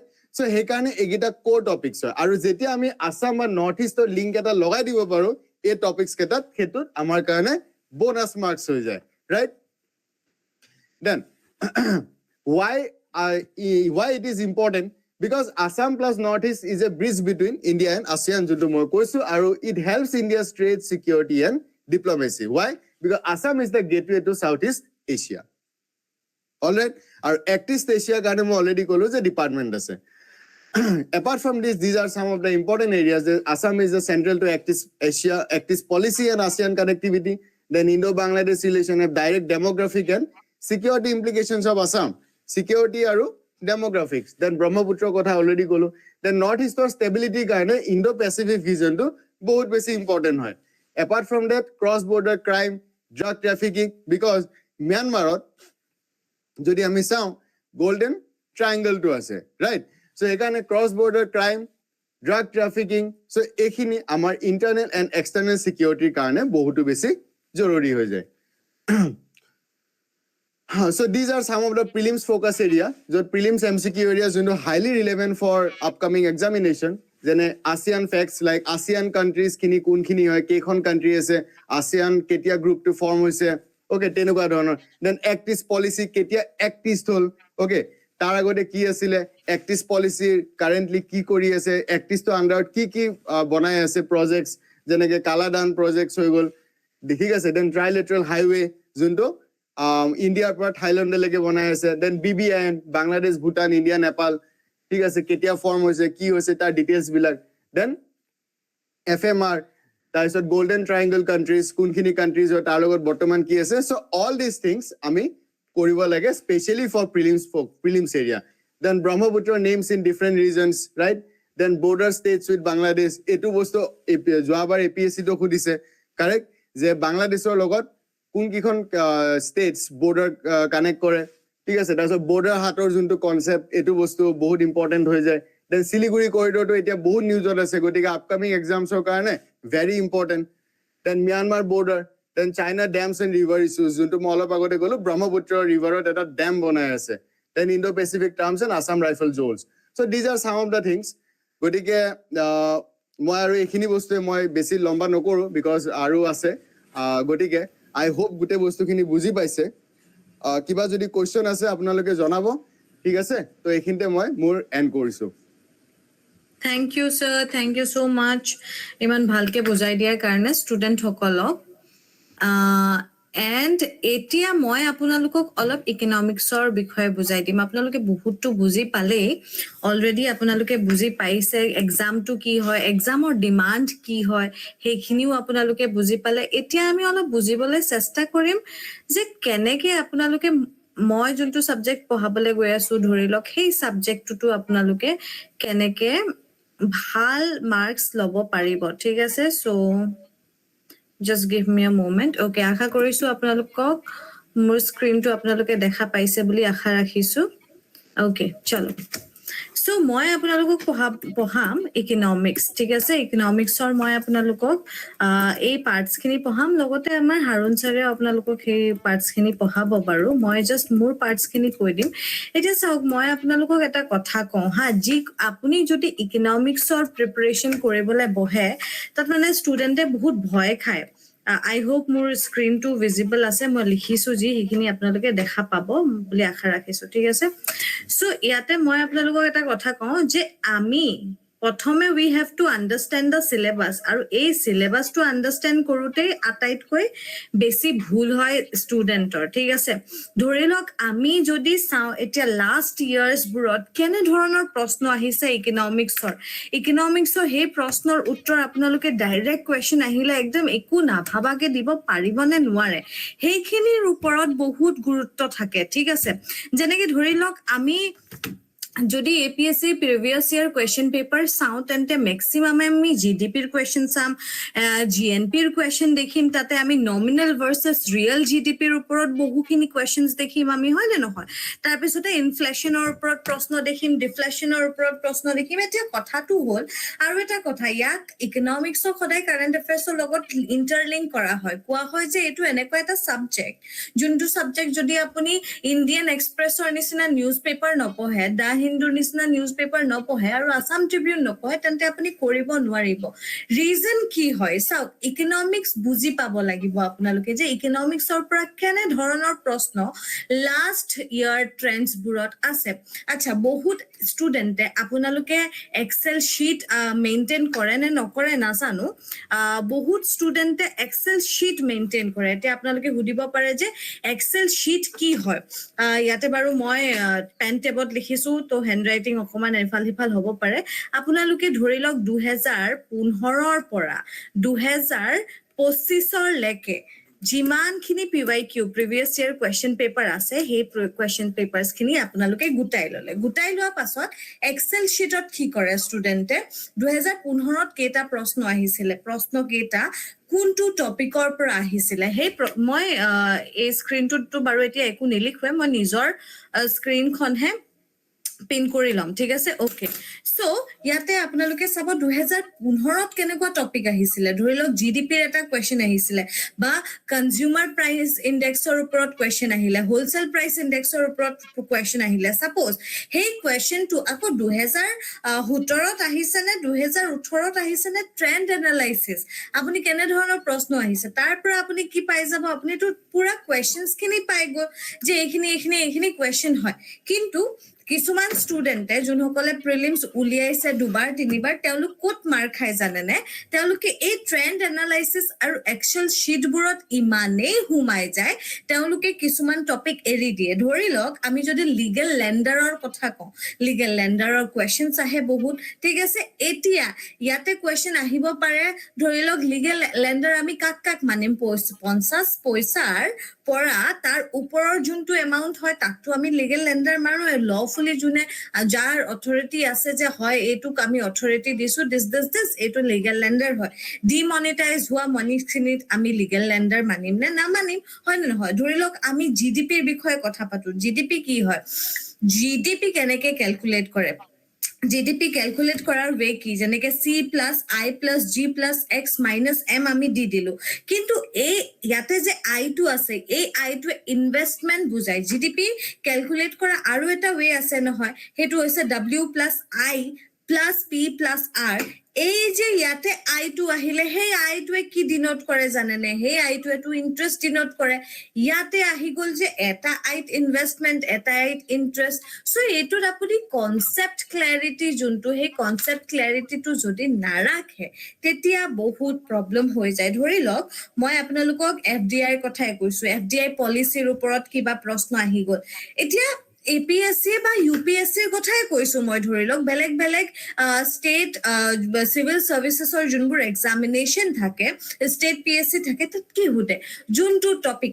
RBI ধৰি লওক RBI hiking দিছে কিহত hiking দিছে RBI আমি hiking দেখিছো কিছুমান পইণ্টত 200 বেসিছত আমি হাইকিং দেখিছো ইন্টারেস্ট ৰেটত এতিয়া 200 বেসিস কি হয় আপুনি হেতু জানিব লাগিব আপুনি যদি প্ৰশ্ন পাই গল 200 বেসিছত স্টেটমেন্ট বেস প্ৰশ্ন ধৰি লওক যে 200 বেসিছত কি দিয়া হৈছে 200 বেসিছত RBI হাইকিং দিছে আপুনি গম পায় নে না পায় যে 200 বেসিস কি হয় বেসিস পইণ্টছ খিনি কৰ পৰা ষ্টাৰ্ট হয় কেনেকে ষ্টাৰ্ট হয় ইয়াৰ মিনিং কি হয় সো এইখিনি বস্তু যেতিয়ালৈকে আপুনি নাজানে তেতিয়ালৈকে আপুনি ক্লেৰিটি আনিব নোৱাৰে ইকনমিক্সক কেলে টাফ বুলি কোৱা হয় জানেনে ইকনমিক্সক টাফ বুলি কোৱাৰ এটাই ৰিজন আছে সেইটো হৈছে যে মানুহে কনসেপ্ট ক্লেৰিটিটো বুজি নাপায় আমি কাৰেন্ট এফেয়াৰ্সৰ লগত ইন্টাৰলিংক কৰি কিমান প্ৰশ্ন আমি স্কিমৰ প্ৰশ্ন আনিব পাৰিম হয় নে নহয় আমি সেমিকন্ডাক্টৰৰ ওপৰৰ প্ৰশ্ন আনিব পাৰিম আমি কিমানেই প্ৰশ্ন আনিব পাৰিম আলটিমেটলি টু আৰবিআই যদি আপোনাক ক্যাশ ৰিজাৰ্ভ ৰেশিও কি হয় হুদে তেতিয়া আপোনাৰ back of the mind you have to know the meaning আপুনি সিআৰআৰ ৰ মিনিং জানিব লাগিব হয় নে নহয় আদাৰৱাইজ আপুনি কেনেকে আপুনি কব যে সিআৰআৰ এবাৰ বাঢ়িছে নে কমিছে বেংক ৰেট বাঢ়িছে কমিছে বেংক ৰেট কি হয় এসএলআৰ কি হয় ইউ হ্যাভ টু নো বেংকিংৰ পৰা বহুত প্ৰশ্ন আহে হয় নে নহয় তাৰ পিছতে আপুনি চাব আমি ৰেভলিউশনৰ সময়ত যদি চাও হয় নে নহয় আমি চাও যে আফটাৰ ইন্ডিপেন্ডেন্স আমি Indian economy in the eve of ইন্ডিপেন্ডেন্সৰ যদি কথা কয় হেতু বাৰু প্ৰিলিমছৰ আমি চেপ্টাৰত নামানো হেতু মেইনছৰ ফালে বেছি আছে কিন্তু তাৰে এটা টপিক চাব 5 ইয়াৰ প্ল্যানৰ বিষয়ে যোনটো 5 ইয়াৰ প্ল্যানৰ প্ৰশ্ন হেখিনি বৰ আহে কমনলি কেবছৰ মানটো ট্ৰেন্ডতে থাকিলে তাৰ পিছতে ট্ৰেন্ডটো কি হল আতৰা দেখিছো এতিয়া আমি দেখিছো সাস্টেইনেবল ডেভেলপমেন্ট গোলৰ ওপৰত প্ৰশ্ন এইবাৰ 2025 চনৰ প্ৰশ্ন আপোনালোকে কোৱেশ্চন পেপাৰত দেখা পাব কি আছিল সাস্টেইনেবল ডেভেলপমেন্ট গোলৰ ওপৰত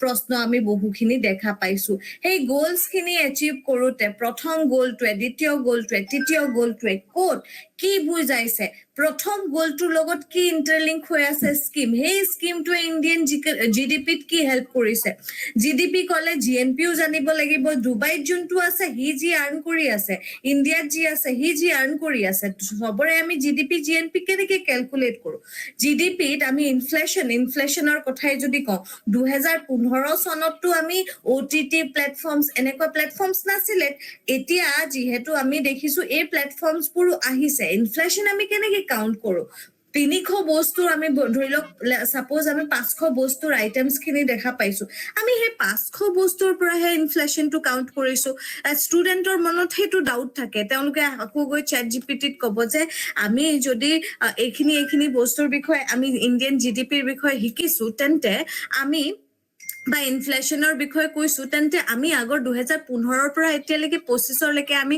ইনফ্লেশন কেনেকে কাউন্ট কৰিলো বহুখিনি প্ৰশ্ন এই প্ৰশ্নৰ লুপতে ষ্টুডেন্ট কি হৈ যায় ঘুৰি ফুৰে এতিয়া আপোনালোকে ম্যাক্সিমাম টাৰ্মছ বোৰ শুনিয়ে মোৰ মতে আপোনালোকে ভয় খাব পাৰে যে আৰে এইবোৰ টাৰ্মছও থাকে নেকি সেই গুটে টাৰ্মছ খিনি মই আপোনালোকক বহুত ইজি ফৰ্মেটত বুজাই দিম ঠিক আছে আপোনালোকে একদম টেনশন নলব গুটে ফৰ্মছ খিনি মই আপোনালোকক I am going to help you guys মই আপোনালোকক সুন্দৰভাৱে হেল্প কৰি দিম কমপ্লিট আপোনালোকৰ ইকনমিক্সত আকৌ মই এবাৰ স্ক্ৰিনটো শেয়াৰ কৰিছো চাবহা আৰু 5 মিনিট মই আপোনালোকৰ লম আৰু এই 5 মিনিটটো আপোনালোকে যদি বৰ হৈছে এতিয়াই আপোনালোকে এৰি যাব পাৰে কাৰণ জুনজন ষ্টুডেন্টে এপিএসসি পৰীক্ষা দিব ইমান ইম্পৰ্টেন্ট ওৰিয়েন্টেশন সেশন এটা চলি আছে আৰু তেওঁ যদি বৰ হৈ যায় বৰ পাই যায় তো আপুনি আৰু সেই পৰীক্ষাটো ক্লিয়াৰ কৰিব পাৰিব বুলি মই আশা নাৰাখো আপুনি যদি আশা ৰাখে আশাবাদী হ'ব লাগে মানুহ ৰাইট এতিয়া মই আপোনালোকক কেইটামান মোৰ স্লাইডছ খিনি দেখাই দিও ঠিক আছে আচ্ছা স্লাইডছ খিনি চেঞ্জ হৈছে নে নাই আপোনালোকে মোক কব হা কমেন্ট সেকশনত ওকে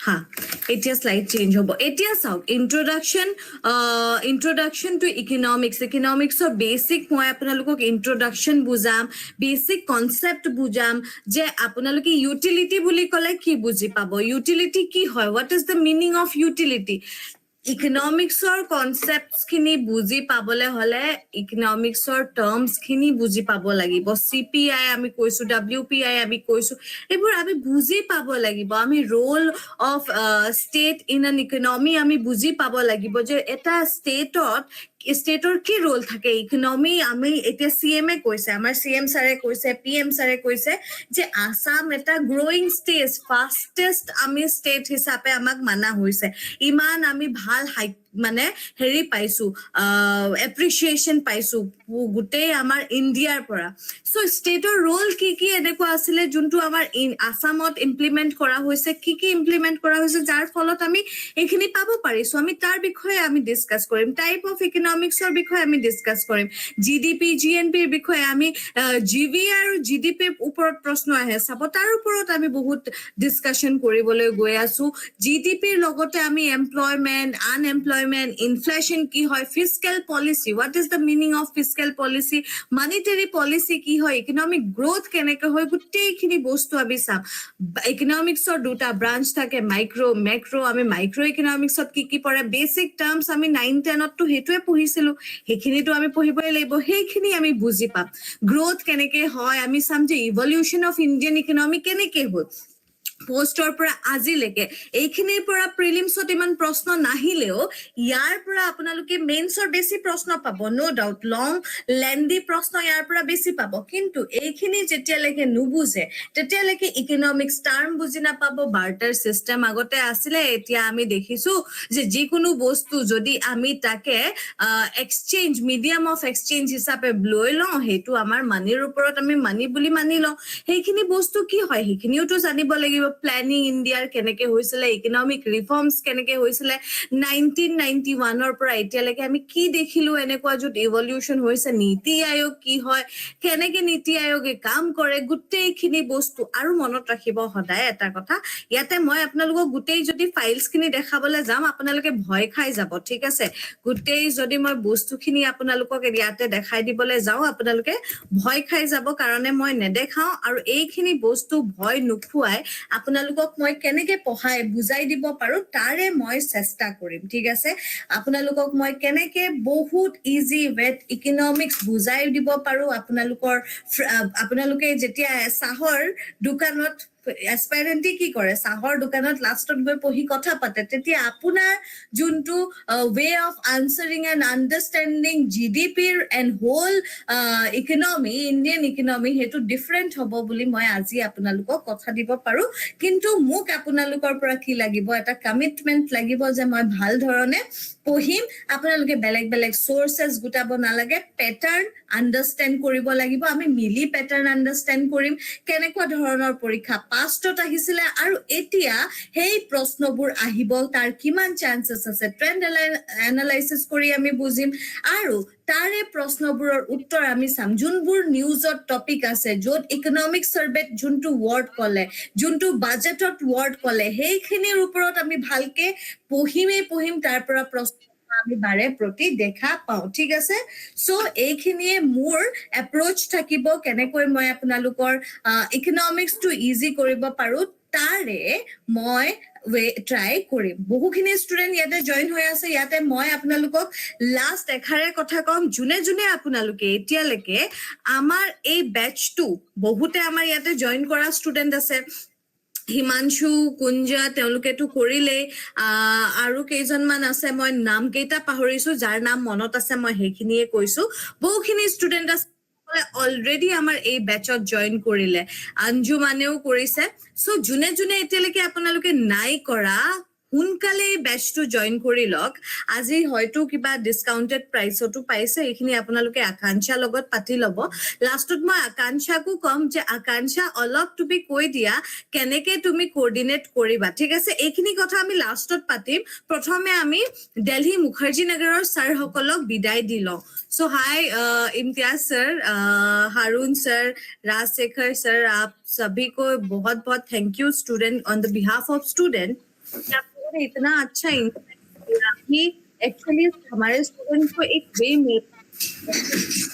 करेंगे किस तरीके असम के बच्चों से बातचीत करके जी बहुत अच्छा लगा ओके बहुत एनर्जेटिक बच्चे हैं सो मैं सबको गुड लक विश करता हूँ ब्रह्मपुत्र बैच के लिए बच्चे आए जुड़े और हम लोग शुरू करते हैं सीधा पढ़ाई okay thank you all for listening हाँ जी thank you sir thank you Rajshekhar sir for joining us Imtiaz sir last के कुछ वर्ड्स अगर आप लास्ट में मैं बस सारे बच्चों को यही कहना चाह रहा हूं कि आप लोग सबसे इम्पोर्टेंट चीज है कि देखिए कभी भी एक चीज याद रखिए, मोटिवेट होके कभी भी एग्जाम नहीं निकलता। जैसे सपोज करिए कि हम सभी लोग हैं, मैं हूँ, रेशम मैम है, हारून सर हैं और बाकी और भी रिस्पेक्टेड सारी फैकल्टीज हैं यहाँ पे, सारे मेंबर हैं, आप लोगों को सारी चीजों को हम लोगों ने गाइड किया। लेकिन आप प्लीज इससे मोटिवेट मत होइए। मोटिवेट अगर होना है तो इसमें सबसे इंपॉर्टेंट रोल है कंसिस्टेंसी और हार्ड वर्क, है ना। बहुत इंपॉर्टेंट है कि अगर आप सपोज करो कि अगर आप टारगेट कर रहे हो कि आज से आपको प्रिपरेशन करना है, तो आपको कंसिस्टेंसी बनाना पड़ेगा कि नहीं, मैं अब 6 फरवरी से लगूंगा या लगूंगी, तो मैं तब तक अब नहीं छोड़ूंगी जब तक मैं तोड़ नहीं देती या तोड़ नहीं देता, यानी जब तक आपका एग्जाम हो नहीं जाए। आप एक चीज को हमेशा ध्यान रखिए, अदरवाइज आप बीच में ब्रेक करोगे तो आप अपना टाइम लॉस करोगे, और टाइम बहुत इंपॉर्टेंट है। Money is the very important thing in every people, but time उससे भी ज्यादा प्रीसियस है ना। तो टाइम की वैल्यू को समझिए। मेरा कहना सिर्फ यही है, किसी भी प्रिपरेशन को करने के लिए एक परफेक्ट गाइडलाइन का होना बहुत जरूरी है। गाइडेंस लीजिए, लेकिन लास्ट में करना आपको है। अगर आप हार्ड वर्क कर सकते हो, डिसिप्लिन में रह सकते हो, मेहनत और उसके बाद फेथ, एक चीज हमेशा याद रखना। जैसे सपोज करो कि आपको कोई इंसान, कोई डॉक्टर आपको दवा दे रहा है, आप 50% तब जाके ठीक होते हो जब आप अपने डॉक्टर पे फेथ करते हो, और 50% वो दवा काम करती है। अगर आपका फेथ नहीं है, आपका बिलीव नहीं है किसी चीज पे, तो आप कभी भी आप सक्सेस नहीं हो पाओगे। अगर आपको लगता है कि ओनली कंपटीशन की टीम आपको हेल्प कर सकती है और जो गाइडलाइन आपको दिया जा रहा है वो परफेक्ट है, तो सबसे पहले आपका फेथ होना चाहिए, फिर 50% आपका, फिर आपका हार्डवर्क और आपका जो मेहनत है, कंसिस्टेंसी है, तब वो काम कर। अगर आप हार्डवर्क कर रहे हो, फेथ नहीं है, जैसे फेथ मतलब डायलेमा में, क्या ये ठीक है कि नहीं, ये पढ़ना चाहिए कि नहीं ना, डबल माइंडसेट नहीं होना है। एक बार जो बताया गया है वो पढ़िए, जो मेहनत करने के लिए कहा गया है वो करिए, जो आपको एक एसओपी दिया गया है ना, जो गाइडलाइन बताया जा रहा है उसको फॉलो कीजिए, है ना। ओके तो निश्चित रूप से आप उस पे क्या हो जाओगे, आप सफल हो जाओगे और अच्छे से आप पढ़ाई को कर सकते हो। तो चलिए फिर सब लोग, बहुत अच्छा लगा आप लोगों से बात करके। होपफुली हम फिर मिलेंगे। जर्नी बहुत लंबी है जी, जर्नी बहुत लंबी है। हाँ बिल्कुल बिल्कुल बिल्कुल, जर्नी बहुत लंबी है। करते रहिए, जहां आपको जैसे हेल्प मिले, हम वो हर प्लेटफॉर्म पे आप लोगों को हम वो करने के लिए तैयार है। ठीक है मैम। सर, आप सभी लोग अभी जा सकते हैं। मैं थोड़ा सा इंटरेक्ट करूंगी स्टूडेंट के साथ लास्ट में कि कैसे बैच को ज्वाइन कर सकते हैं। ठीक है, okay. So everyone, thank you so much for listening to us. আপোনালোকে ইমান ধুনীয়াকে, ইমান একেবাৰে পেশেন্টলি আপোনালোকে শুনিলে আমাৰ কথাখিনি। ব্ৰহ্মপুত্ৰ বেচ এপিএসসি কোৰ্স সেম নে? এপিএসসি ক্ৰ্যাশ কোৰ্স আৰু ব্ৰহ্মপুত্ৰ বেচ এই দুটা মানে সিস্টেমটো অলমোস্ট সেম হয়। চিম্পিটো আমাৰ অলৰেডি বেচত আছে, সো চিন্তা কৰিব নালাগে। ডে 1ত তুমি যেতিয়া পাৰচেজ কৰিবলৈ আহিছিলা বেচটো, তেতিয়া মই তোমাক কৈছিলো যে আই উইল গাইড ইউ পাৰ্চনেলি, আৰু আজিও কৈছো টিল দিছ ডেট মই তোমাক ভালকে গাইড কৰিম, ঠিক আছে। এতিয়া আপোনালোকে যোনে যোনে বেচত জইন কৰিব বিচাৰে, এপিএসসি ক্ৰ্যাশ কোৰ্সৰ আমাৰ যোনটো বা ব্ৰহ্মপুত্ৰ বেচত যদি আপোনালোকে জইন কৰিব বিচাৰে, এতিয়া এটা স্পেশাল ডিসকাউন্টটো চলি আছে। সোনকালে গৈ এনৰোল কৰি লওক। আপোনালোকে AD18 এইটো কোড ইউজ কৰি আপোনালোকে পাৰচেজ কৰিলে এই 12,999 ৰ বেচটো ডিসকাউন্টেড প্ৰাইসত পাব, আৰু এইটো আমাৰ সকলো ষ্টুডেন্টৰ কাৰণে আজি আছে এভেইলেবল অফাৰটো। সো সোনকালে যোনে যোনে এতিয়া সেশনত আছে আৰু পাৰচেজ কৰিব বিচাৰিছে গৈ কৰি ল'ব। ষ্টাডি মেটেৰিয়েলছ ফ্ৰী পাব আপোনালোকে। ইয়াতে আমাৰ মেগাজিনছ পাব, মান্থলি মেগাজিনছ পাব, কাৰেণ্টৰ মেগাজিনছ পাব। কাৰেণ্টক লৈ আপোনালোকে টেনচন এনেও আগৰ পৰাই ল'বলগীয়া হোৱা নাছিলে। মই কেতিয়াও আপোনালোকক, মোৰ ষ্টুডেণ্টক এটলিষ্ট মই এনেকুৱা টেনচনছ ল'বলৈ দিয়া নাই। সো যোনে যোনে এতিয়া যোনে চাই আছে, ইনক্লুডিং আমাৰ ওপৰত এজন আহে লাইব্ৰেৰীত পঢ়িবলৈ, হয়তো তেখেতেও চাই আছে। आप भी ज्वाइन कर लो बेटा। जो मतलब अभी देखो, ये जो हम अभी जो गाइडेंस देने वाले हैं उससे आपका हम प्रीलिम्स निकालने का गारंटी लेते हैं। बाकी पढ़ के आपको खुद निकालना पड़ेगा एग्जाम, लेकिन यहाँ तक के लिए यहाँ आज से हमारा जर्नी स्टार्ट है और आपके साथ हम एकदम ভালকে হাতত হাত ধৰি আমি আপোনালোকৰ খোজকাঢ়িম। সো যোনে যোনে এতিয়ালৈকে জইন কৰা নাই, go and grab the opportunity. Thank you so' much for joining me. And এতিয়া আকাংক্ষাই আপোনালোকক কোৰ্ডিনেট কৰি কৈ দিব যে কেনেকে আপোনালোকে বেচত এনৰোল হ'ব পাৰে, কি কোড ইউজ কৰিলে আপোনালোকে ডিছকাউণ্ট পাব, আৰু কেনেধৰণে আপোনালোকে তেওঁলোকক কোৰ্ডিনেট কৰি মেটেৰিয়েলছখিনি পাই যাব।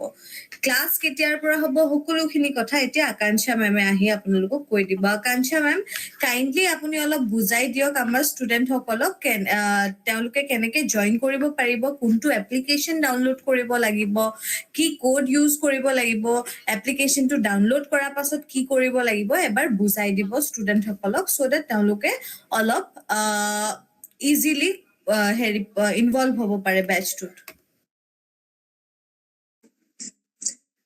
Good evening students.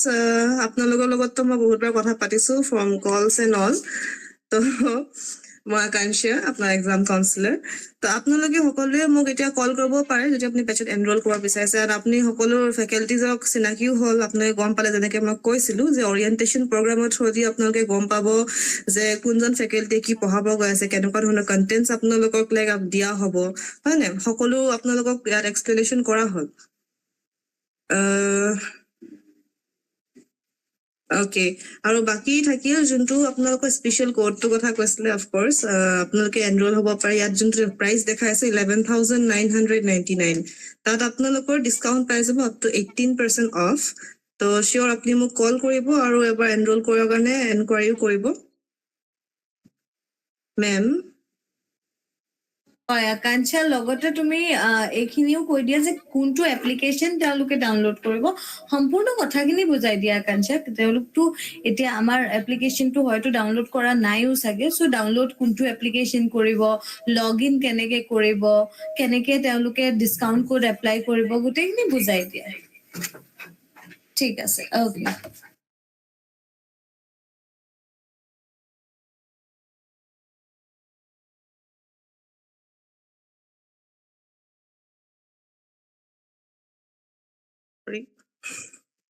আপোনালোকে সকলোৱে এইটো ডাবল হয়।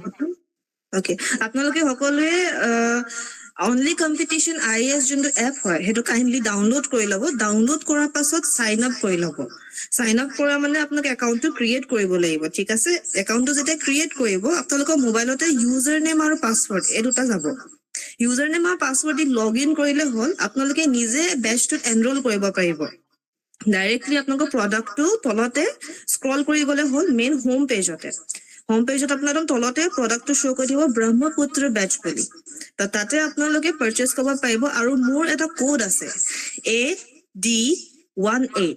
আপোনালোকে খালি এইটো ইউজ কৰিলে 18% অফ পাব। যোনটো প্ৰাইচ এতিয়া আপোনালোকে শ্ব' কৰি আছে এৰাউণ্ড 11,999। তো 18% অফ কৰি আপোনাৰ ইয়াত প্ৰাইচ আহি যাব এৰাউণ্ড 9,839। আৰু প্লাছ আপোনালোকে বুলি যদি ভাবিছে এইটো বহুত বেছি হৈছে, বহুত কষ্টলি হৈছে আপোনালোকৰ কাৰণে, তেন্তে আপোনালোকে ইভেন পাৰ্চিয়েল পেমেণ্টটো কৰিব পাৰে। তো তাত আপোনালোকৰ 4,920 ৰুপিজত আপুনি ফাৰ্ষ্ট পেমেণ্ট কৰিলে, ছেকেণ্ড মান্থত আপোনালোকে 7th ছেকেণ্ড ক্লিয়াৰ কৰি দিলে হ'ল পেমেণ্টটো। বাকী আপোনালোকৰ ধৰি লওক জইন কৰিলে ক্লাছেছৰ পৰা আপোনালোকৰ নোটছ আপোনাৰ কিবা ইছ্যু হৈছে, মোৰ ডাইৰেক্টলি কণ্টেক্ট কৰিলে হ'ল। আপোনালোকে ডাইৰেক্টলি মোক ফোন কৰিব পাৰে, যোনটো অফিচিয়েল নম্বৰ আছে। আৰু যোনে যোনে জইন কৰিব অফক'ৰ্চ তেওঁলোকক মই নিজৰ পাৰ্চনেল নম্বৰো শ্বেয়াৰ কৰিম ফৰ চিয়'ৰ। বিকজ অফক'ৰ্চ আপোনালোকক গাইডেঞ্চ লাগিবই। আপোনালোকৰ কিবা ইছ্যু হৈছে, ডাউট ক্লিয়াৰিং ছেশ্যনছ লাগে টিচাৰ্ছৰ লগত, তেতিয়া আপোনালোকে ধুনীয়াকৈ টিচাৰ্ছৰ লগতো কথা পাতিবলৈ মই কথা পতাই দিব পাৰিম তেতিয়া আপোনালোকক। আৰু আপোনালোকৰ এই নতুন জাৰ্ণিটোত যাতে ভাল হওক তাৰে মই কামনা কৰিছোঁ। আৰু যদি আপোনাৰ কিবা কুৱেশ্যনছ আছে আপুনি মোক মেছেজ ছেকশ্যনত ক'ব পাৰে।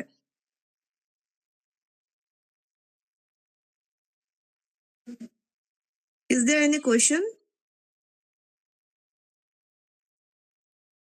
Okay, classes হিমাংশু সুধিছে ক্লাছ কেতিয়া পৰা হ'ব ক্লাছ আহা কাইলৈ পৰা হ'ব আৰু এটা ইম্পৰ্টেণ্ট ইনফৰমেশ্যন আছে যে তোমালোকৰ 6th আৰু 7th আমি দুটা দিন ফ্ৰী ক্লাছ প্ৰভাইড কৰিম সকলো ষ্টুডেণ্টে আহি তোমালোকে ফাৰ্ষ্ট এই দুদিনৰ ক্লাছটো জয়েন কৰিব পাৰা আমাৰ ক্লাছেছৰ কন্টেন্টছ খিনি চাব পাৰিবা আমাৰ কোৱালিটি চাব পাৰিবা কেনেকুৱা ধৰণে আমি ডেলিভাৰী কৰিবলৈ গৈ আছো টিচাৰ্ছে তোমাক দিল্লীৰ পৰা কেনেকৈ পঢ়াব তোমালোকৰ মাইণ্ডতটো সেইটো কোৱেশ্চনছ আছেই চাগে যে দিল্লীৰ পৰা কেনেকৈ ক্লাছ খিনি তেওঁলোকক প্ৰভাইড কৰিব ক্লাছ টাইমটো আপোনালোকক মই গ্ৰুপত জনাই দিম আপোনালোকে অলৰেডি আমাৰ বেচত আছে যেতিয়াহে প্ৰণাত কুনজ আৰু চিম্পি আপোনালোকক মই শ্বেয়াৰ গ্ৰুপত জনাই দিম আৰু সকলোকে মই এইটো লিংক দি দিম ক্লাছৰ লিংকটো আপোনালোকে সকলোৱে জয়েন কৰিব পাৰিব ফ্ৰী ক্লাছ হয় দুদিনৰ কাৰণে 6th আৰু 7th সকলোৱে ফ্ৰী ক্লাছটো আপোনালোকে জয়েন কৰিব পাৰিব আমাৰ ক্লাছেছ খিনি কেনেকুৱা ধৰণৰ কন্টেন্টছ আমি দিবলৈ গৈ আছো আপোনালোকে গোটেইখিনি গম পাব প্লাছ আপোনালোকৰ যোনখিনি নোটছ প্ৰভাইড কৰা হ'ব এই দুদিনৰ নোটছটো আপোনালোকক আমি PDF ফৰ্মেটত দি দিম Okay, আৰু কিবা কোৱেশ্চন আছিলে আপোনাৰ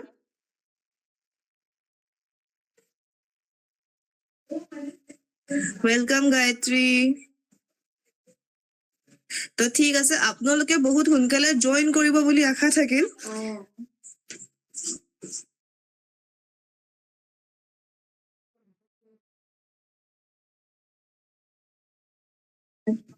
So everyone, এতিয়া আপোনালোক সকলোৱে যোনে যোনে বেচটোৰ কাৰণে ইন্টাৰেষ্টেড হয় আকাংক্ষাক মেছেজ কৰি দিয়ক and thank you so much for joining us keep learning guys and only competition APSC only competition সকলো ইউনিট সদায় আপোনালোকৰ লগত আছে thank you so much